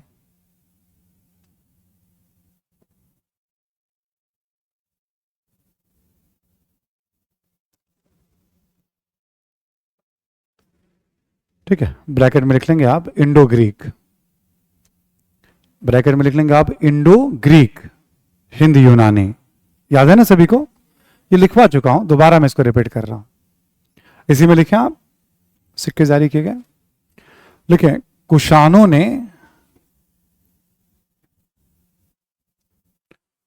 ने भी बड़ी संख्या में सोने के सिक्के जारी किए।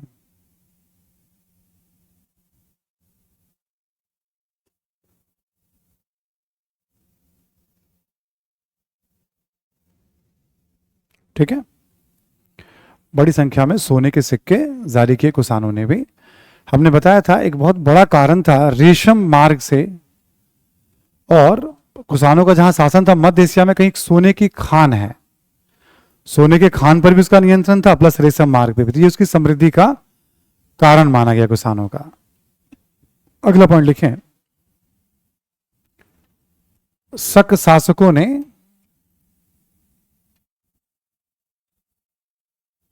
शक शासकों ने बड़ी संख्या में चांदी के सिक्के जारी किए।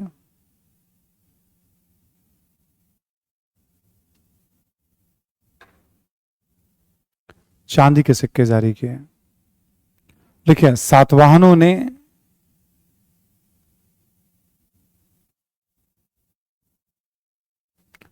चांदी, तांबा, सीसा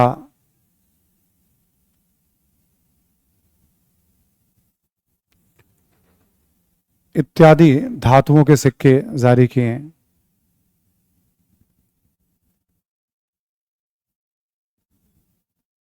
धातुओं के सिक्के जारी किए। सातवाहनों का कोई सोने का सिक्का का साक्ष्य नहीं मिलता है हमें, है ना? गोल्ड कॉइन्स का नहीं मिलता है हमें, जबकि सोना के खान के नजदीक है वो, है ना, सातवाहन जो था कर्नाटक।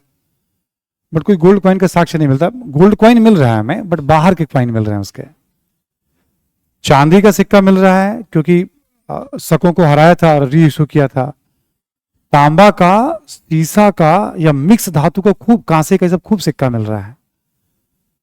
जितने लोअर क्वालिटी के सिक्के होते हैं, जैसे मान लो तांबा का सिक्का, कांसा का या किसी और शीशे का, ये बताया जाता है आम लोगों में मुद्रा अर्थव्यवस्था ज्यादा प्रचलित। सोने का सिक्का तो बहुत महंगे लेन देन में या बड़े व्यापार में यूज किए जाएंगे। सोने का सिक्का मतलब पैसे के प्रचलन का संकेतक नहीं माना जाता है, बहुत समृद्धि का माना जा सकता है। खूब सिक्का है तो भाई चलो खूब धन रहा होगा। जितने छोटे छोटे लेवल पे सिक्के जारी होते हैं ना, वो बताता है कि आम लोग सिक्कों का बहुत उपयोग कर रहे थे। एक और पॉइंट लिखें इसी में आप,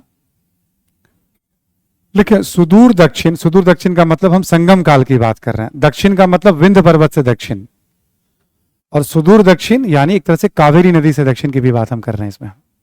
ठीक, सुदूर दक्षिण में सुदूर दक्षिण से भी बड़ी संख्या में सिक्कों के साक्ष्य मिलते हैं।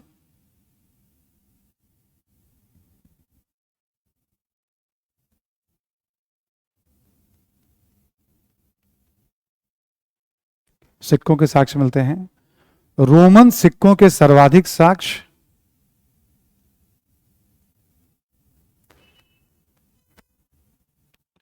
रोमन सिक्कों के सर्वाधिक साक्ष्य इसी क्षेत्र से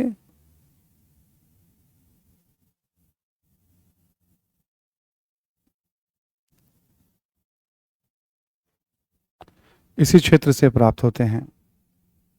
ठीक है,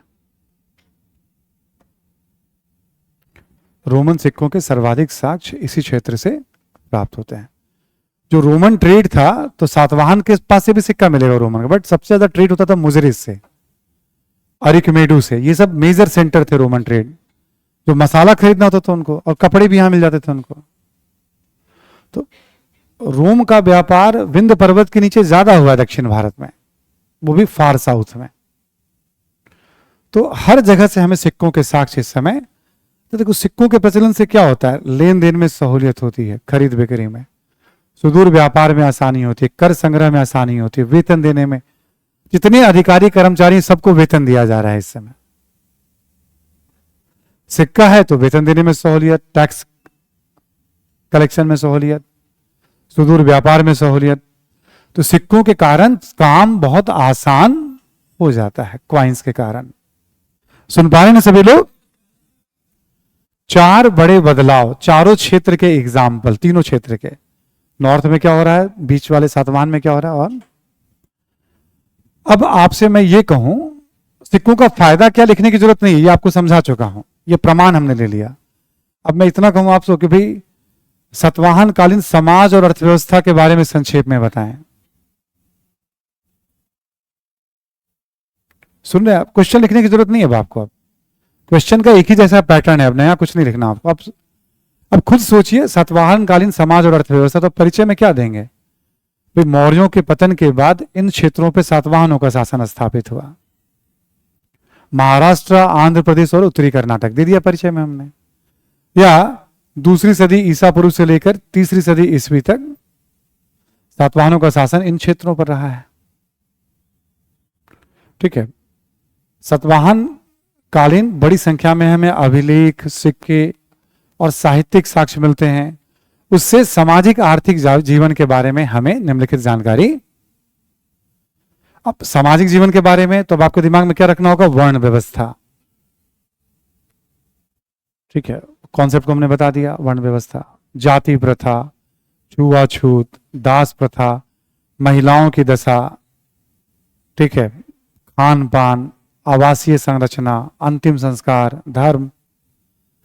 ऐसे देखोगे तो 7-8 पॉइंट्स हो गए ना, सिंपल स्ट्रक्चर के रूप में हमने उसको प्रेजेंट कर दिया। आर्थिक स्थिति में शहरों के बारे में कुछ एग्जाम्पल, व्यापार के बारे में उदाहरण, शिल्प के बारे में उदाहरण, सिक्कों के बारे में कुछ उदाहरण। तो आप केवल नोट्स पढ़ोगे तो बहुत आसानी से आपका एक फॉर्मेट बन जाएगा सातवाहनों के बारे में। 2014 में, जहां तक मुझे याद है, वर्ष आगे पीछे हो सकता है, एक बार सवाल पूछा था संगम कालीन सामाजिक आर्थिक व्यवस्था के बारे में। सुन पा रहे हैं सभी लोग? अब आपसे कहा जाए संगम काल के सामाजिक आर्थिक जीवन के बारे में बताएं। कैसे भी वैदिक काल पूछा है। ठीक, संगम काल के सामाजिक आर्थिक जीवन। तो समाज आप कैसे बताएंगे? संगम काल किस हिस्से को कहते हैं बता दिया थोड़ा सा। संगम साहित्य में भी पता चल जाएगा आपको, तो बता दूंगा मैं। तो आपको परिचय दे दिया आपने। फिर समाज में क्या होगा? वही वर्ण व्यवस्था, जाति, जो जो बातें आपको समझ में आ रही है, महिलाओं की दशा, जितनी बातें, खान पान। तो यही सवाल पूछा है एक बार। ठीक है, मेंस में आ चुका है ऑलरेडी। क्योंकि यहां बहुत सारे राजवंश है, प्रमुख राजवंशों में कुषाणों की चर्चा हो जाती है, सातवाहनों की, और संगम काल 3। शुंग भी आ जाते हैं इसमें, महत्व रखते हैं वो एक दौर के लिए। कभी कभी शकों की चर्चा भी, रुद्ररामन वगैरह की भी हो जाती। तो अब हम अलग अलग राजवंशों पे अध्ययन तो नहीं कर सकते थे, तो हम एक स्ट्रक्चर बना करके हमने कि हम ऐसा स्ट्रक्चर बना लें जिसके आधार पे हम राइटिंग करने की स्थिति में रहें। ठीक, हमने बताया सोसाइटी इकोनॉमी भी कल्चर का पार्ट हो जाता है। तो अब तक हम लोगों ने अब साहित्य जो बचा हुआ लास्ट में उसको हम सम अप करेंगे, हम संगम कालीन साहित्य वगैरह है ना। तो अब तक हम लोगों ने राजनीतिक परिचय ठीक से ले लिया है। एक बार मैं याद दिला दूं आपको, इंडो ग्रीक नाम सुना हुआ सा लग रहा है, शक, पार्थियंस, कुषाण। इधर हमने देखा शुंग के बाद कण्व, फिर चेदी या महामोघ वाहन वंश, सातवाहन। ठीक, इसकी बात हमने कर ली आपसे। सातवाहन के बाद आपने देखा होगा चेर, चोल और पांड्य। दो चार जो ऑब्जेक्टिव इंफॉर्मेशन हो सकते थे राजनीति से संबंधित, वो भी हमने वहां पे ऐड कर दिया था। ठीक, इस पूरे दौर की समाज के बारे में बात हो गई, इस पूरे दौर की अर्थव्यवस्था के बारे में बात हो गई। अर्थव्यवस्था में आपसे अलग से सवाल कभी नगरों पे पूछ ले तो आप लिख सकते हैं। ठीक है, लिख तो किसी भी सकते हैं। थोड़ा बहुत और फॉर्मूला कैसे बातें बनाई जाती हैं, कुछ और इनपुट्स मैं आपको दे दूंगा, बट नगर पे आने की संभावना रहेगी और व्यापार पे भी आ सकते हैं सवाल। अब सवाल स्पेसिफिक पूछा जाता है ना, आप कितना ज्यादा आपकी अंडरस्टैंडिंग है, कैसे आप उसको लपेटते हैं, कैसे आप उसको फेंकते हैं। फेंकना समझते हैं ना, आधार होना चाहिए फेंकने का। नीरज चोपड़ा जी को जानते हैं ना, बहुत दूर का लंबा फेंकते हैं, वो गोल्ड मेडल भी लेके आ जाते हैं। इस बार थोड़ा चूक गए थे वो, मेडल तो फिर भी लाए वो, है ना। ठीक है, तो आधार बहुत प्रैक्टिस करते हैं तब फेंक पाते हो। तो व्यापार में कैसे प्रेजेंट करना होता है, एक स्ट्रक्चर में बना दूंगा। कुछ भी नहीं पता हो तब भी किसी भी काल के व्यापार में कैसे 10-15 लाइन लिखे आप, कुछ एक भी फैक्ट्स नहीं जानते हो, सिंगल फैक्ट्स नहीं पता हो। ठीक, तो एंशिएंट मेडिवल पूरा स्ट्रक्चर पे ही चलता है। मैं जो पढ़ाता रहता हूं आपको, स्ट्रक्चर ही तो दिमाग में है। हाँ, ये सब चेंज मैं अपने तरीके से करता हूं। किताबों में एक फॉर्मेट मिलेगा आपको, जैसे महत्व था तो हमने नगर को पहले उठा लिया इसमें। ठीक है, अदरवाइज एंशिएंट मेडिवल एक फॉर्मेट पे ही चल रहा है। अब हम लोग बात करें मौर्योत्तर काल की संस्कृति। संस्कृति में ये काल जाना जाता है अपने कला के लिए। ठीक, मैंने आपको याद होगा हमने बताया था मौर्योत्तर कालीन कला।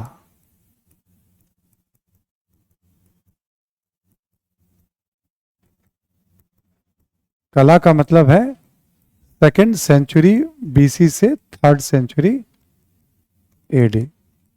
हम इस काल की बात कर रहे हैं और हमने कहा था कि ये 3 हिस्सों में बटेगा आपका।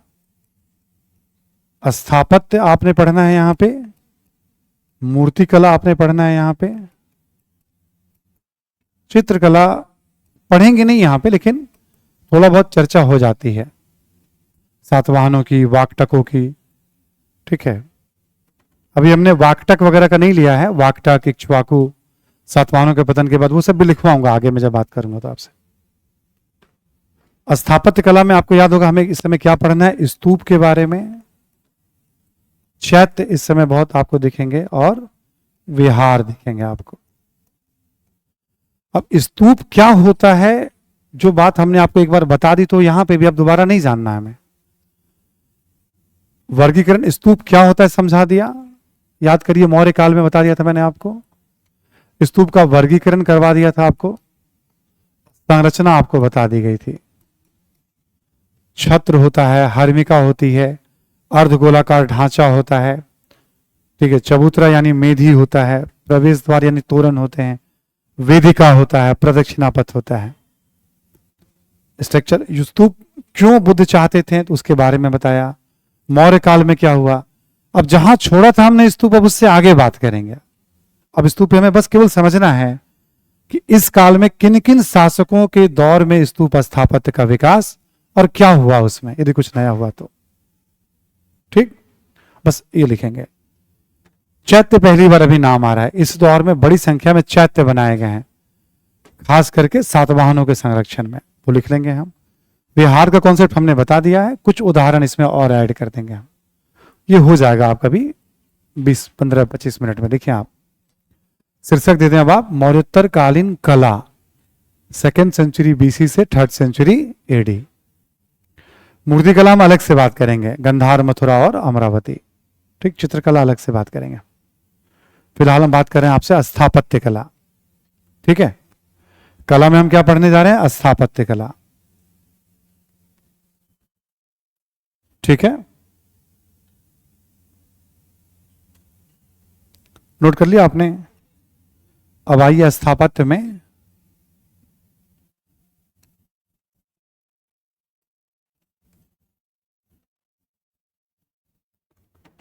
स्थापत्य में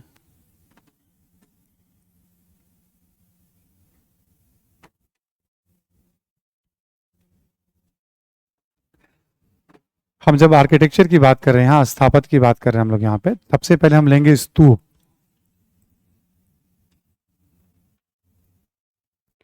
अब आपको पहले से पता है स्तूप क्या है और इसकी संरचना, ठीक, ऑलरेडी आप जानते हैं, तो वो सेम यूज हो जाएगा यहां पे। अब इसमें पहला लेंगे शुंग काल में।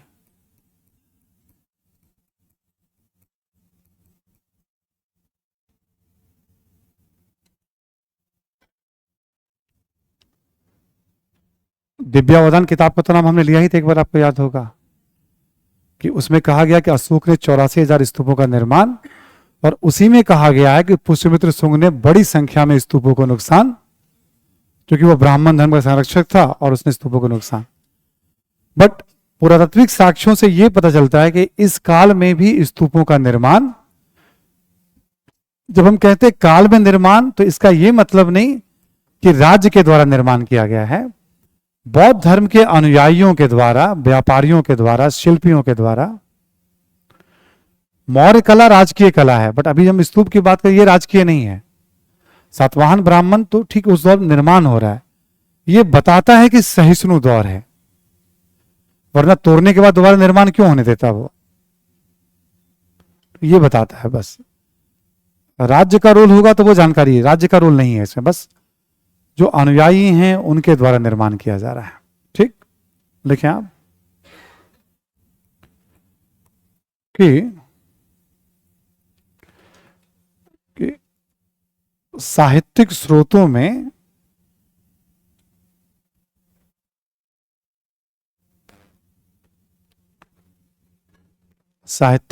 में पुष्यमित्र शुंग को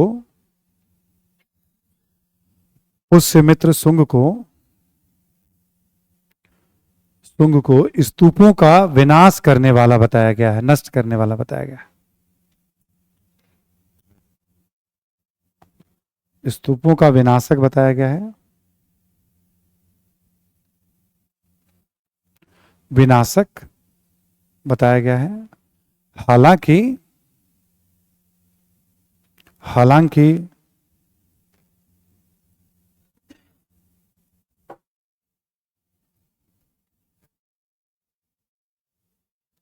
लिखेंगे, हालांकि इस काल में भी स्तूप स्थापत्य का विकास जारी रहा,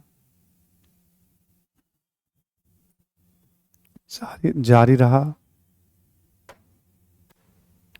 लिखेंगे सांची एवं भरहुत में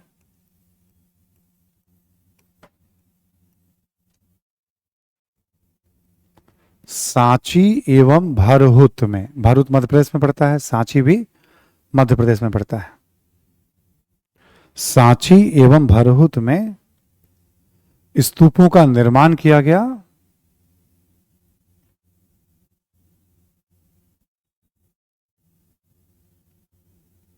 स्तूपों का निर्माण किया गया। लिखेंगे स्तूपों के निर्माण में पत्थरों का उपयोग किया गया,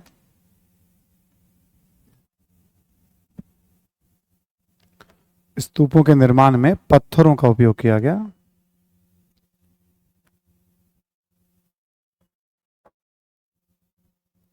ठीक है, अगला पॉइंट लिखें, मौर्यकालीन स्तूपों का भी पुनः उद्धार किया गया। मौर्यकालीन स्तूपों का भी पुनः उद्धार किया गया।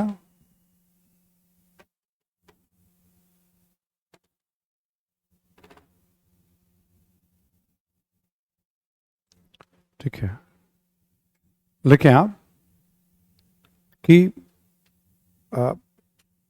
स्तूपों के रेलिंग, तोरण,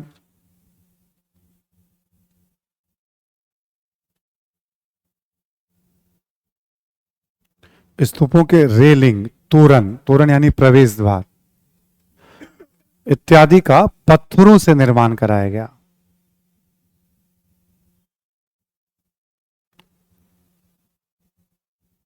पत्थरों से निर्माण कराया गया। अशोक के काल में क्या था, हमने बताया था लकड़ी का उपयोग किया गया था, वो नष्ट हो गया था, असुरक्षित था। तो इस समय अनुयायियों ने क्या किया, पत्थरों से बना दिया उसको। इस काल में पुनरुद्धार भी हुआ और नए स्तूपों का निर्माण भी हुआ। ठीक, एक और पॉइंट लिखें आप, लिखें रेलिंग एवं तोरण पर, रेलिंग यानी वेदिका, वेदिका एवं तोरण पर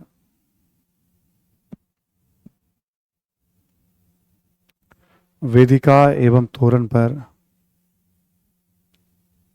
बुद्ध के जीवन की घटनाओं को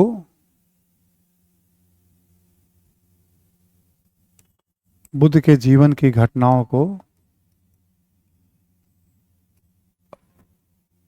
प्रतीकों के तौर पर अंकित किया गया।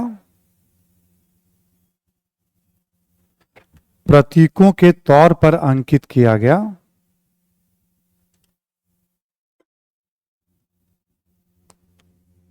ठीक है, ब्रैकेट में लिखिएगा आप, अलंकरण के लिए, अलंकरण के लिए। ठीक है, अलंकरण के लिए। अब इसका क्या सेंस हो गया आपका, जैसे मान लो ये आपका उस दौर में कोई एक तोरण है, सपोज दैट। ठीक, तो तोरण के ये जो पिलर बने हुए या ये जो बड़ेरी बनी हुई है ना, इन सब पे बुद्ध की जीवन की घटनाओं को प्रतीकों, कहीं हाथी बना हुआ है, कहीं पीपल का वृक्ष बना हुआ है, कहीं घोड़ा बना हुआ है, कहीं चक्र बना हुआ है, ठीक है, कहीं कमल बना हुआ है ना। तो ये सब प्रतीक हो गए, मतलब बुद्ध की आकृति नहीं बनेगी, उनके परिवार की आकृति। अब देखो पत्थर का बना हुआ है ना, तो पत्थर में क्या किया जाएगा, उसको हथौड़े छेनी से इनग्रेव करके बनाया जाएगा।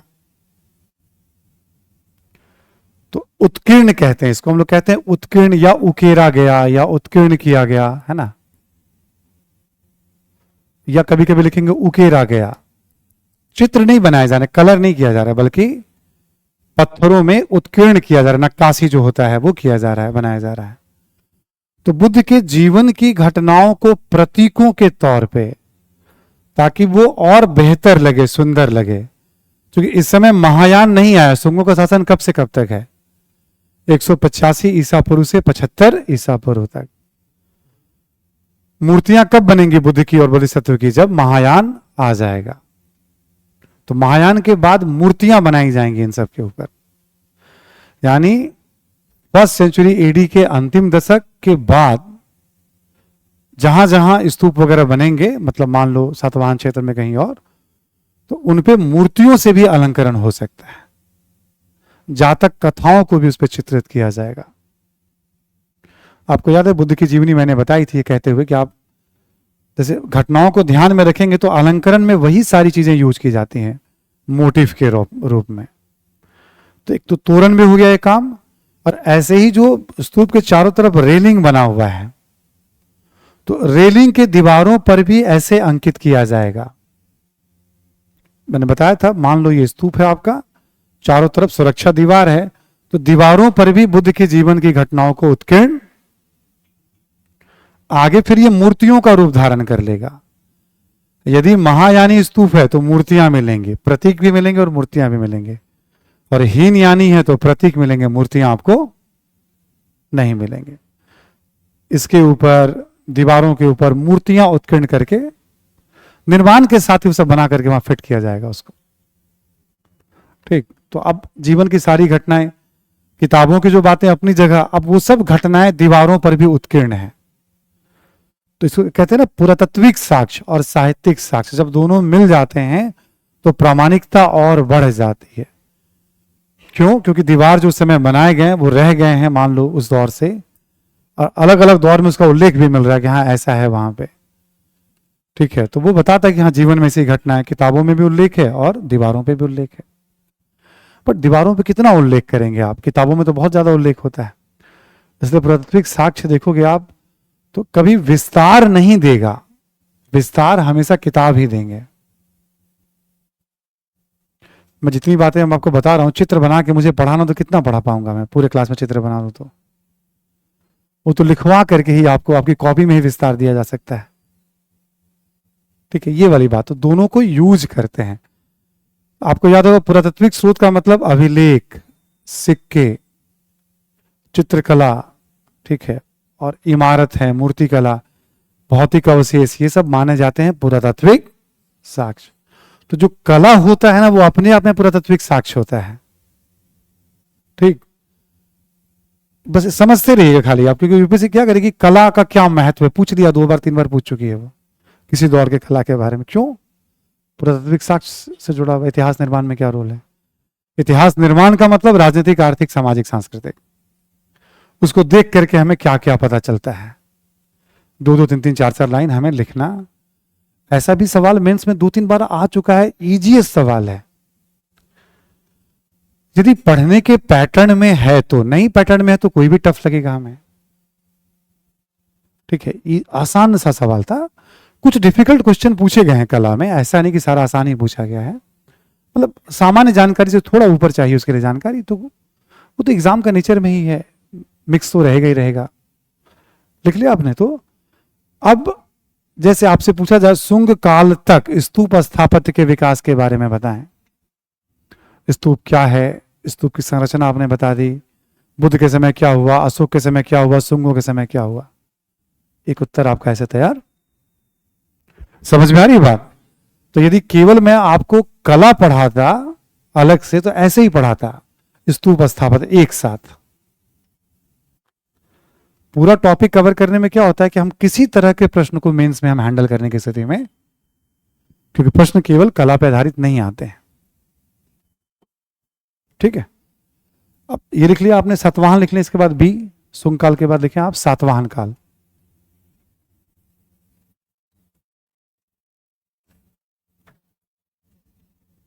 शुंग काल में जो भी जानकारी थी बता दिया आपको। अब आप लिखें सातवाहन काल।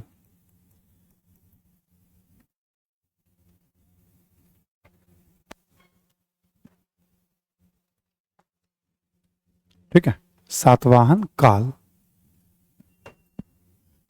यहां लिखे आप कि अमरावती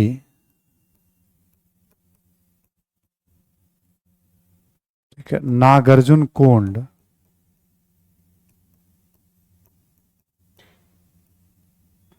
अमरावती नागार्जुन कोंड, जगई पेट,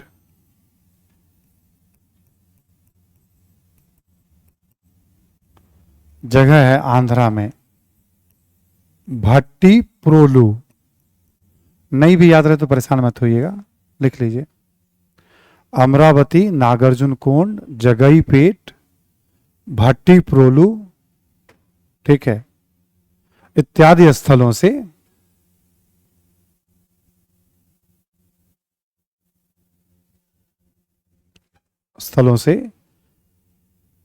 स्तूपों के साक्ष्य मिलते हैं।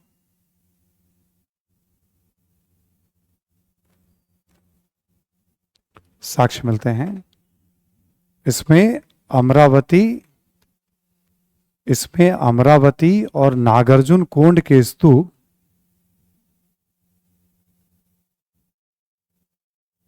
अमरावती और नागार्जुन कोंड के स्तूप अधिक महत्व रखते हैं।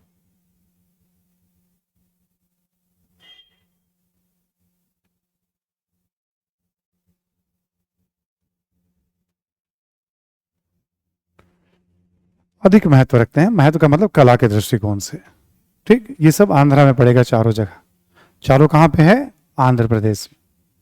ठीक है, अगला पॉइंट लिखें।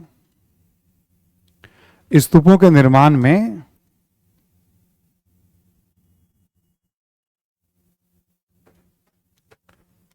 में लाल बलुआ पत्थर के साथ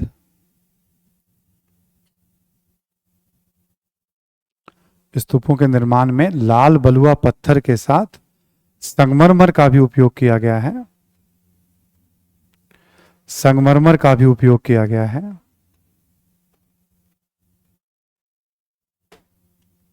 संगमरमर है ना, मार्बल का भी उपयोग किया गया है। लिखें, एक और पढ़े, स्तूपों के मेधी, स्तूपों के मेधी का विस्तार किया गया।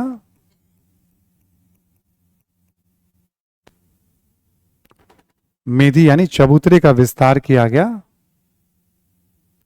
और उस पर स्तंभों का भी निर्माण किया गया। स्तंभों का भी निर्माण किया गया।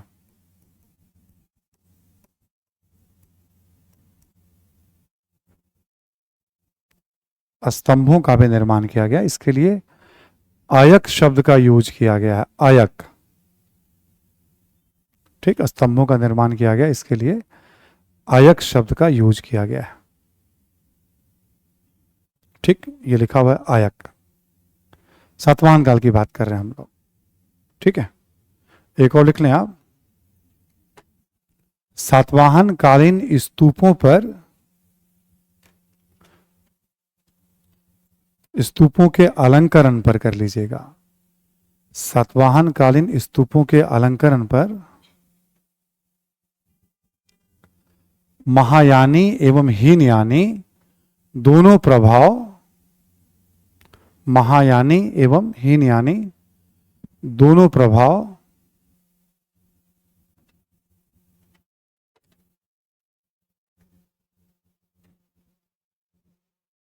ठीक है, दोनों प्रभाव देख सकते हैं।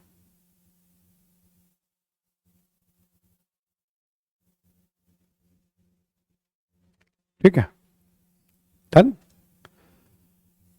इसका मत देखो, अब सातवाहनों के समय लंबा शासन था ना, महायान भी आ गया है, तो कुछ कुछ स्तूपों पे मूर्तियां भी आपको मिलेंगी। अमरावती में, नागार्जुन कुंड में कुछ पे प्रतीक मिलेंगे आपको, दोनों प्रभाव दिखेंगे आपको। सातवाहनों का लंबा शासन रहा है, इसमें हीनयान महायान दोनों का प्रभाव दिखेगा। ठीक है, तो ठीक है, ये वाली बात हो गई। और टेस्ट सीरीज का ऑप्शन आप मुझे एक बार अभी सभी ऑनलाइन बच्चों को मैं बता दूं कि टेस्ट सीरीज का जो है मैं अभी कहने वाला हूं कि आपको प्रोवाइड किया जाए। मैं जाके भी कह देता हूं एक बार प्रबंधन को, है ना। यदि उनके प्लान में होगा तो ओके है, नहीं तो कुछ ना कुछ अपलोड तो करवाना ही पड़ेगा। आपने इतना बोला है तो, है ना। ठीक है, सुन पा रहे ना सभी लोग? आप नहीं, ऑनलाइन बच्चों को मैं कह रहा हूं इस बार में, आप तो यहाँ हैं ही। ठीक है, तो मैं अभी जस्ट रिक्वेस्ट करने वाला हूं, अभी जाकर के ब्रेक अभी लेते ही मैं एक बार रिक्वेस्ट करूंगा। ठीक है, और बाकी सब जानकारी आपको दे दी गई, जो जो जानकारी थी, है ना। ये चर्चा हम लोगों की फिर मंडे को भी जारी रहेगी, है ना। ठीक है, कल क्लास अलग से तो है नहीं, यहाँ पे ऑफलाइन टेस्ट होगा आपका, और ऑनलाइन के लिए भी मैं एक बार रिक्वेस्ट कर देता हूं। ठीक है, हाँ ठीक है, थैंक यू आप सभी को। व्यापार संतुलन बतलाया है, यस। 230 वर्ड कितने पेज होते हैं, गिन लो बैठ के तुम वर्ड और पेज। ऑप्शनल में कैसे पढ़ा दूं? नागार्जुन कोंड है, टेलीग्राम पे मैं कहां हूं, नहीं हूं। Thank you. थोड़ा सा मैंने इसलिए ब्रेक कर लिया था ना, क्योंकि मुझे ना कंसंट्रेट करने में दिक्कत होती कभी कभी आपका जब पढ़ता रहता। देखो सामने मैं एक बैच लेता हूं, उसमें बच्चे पहली बार में समझ गए हैं और मुश्किल से 4-5 सवाल और भी कुछ भी नहीं पूछते हैं वो, तो उनका स्क्रीन चलता रहता है। उनको हमने समझाया था कि देखो आप ऐसे ऐसे यूज करोगे आप, तब तो मैं चैट ले पाऊंगा आपका, मैं तो चैट नहीं ले पाऊंगा मैं आपका। ठीक है, चलिए ठीक है, थैंक यू। आप लोग अपडेट करिएगा, तैयार रखिएगा, कल हम लोग मिलते हैं, बात करते हैं चैट।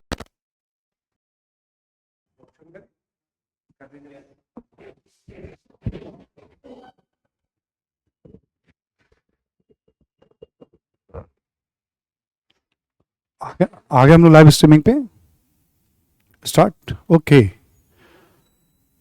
तो फिर एक बार आप सभी को गुड इवनिंग।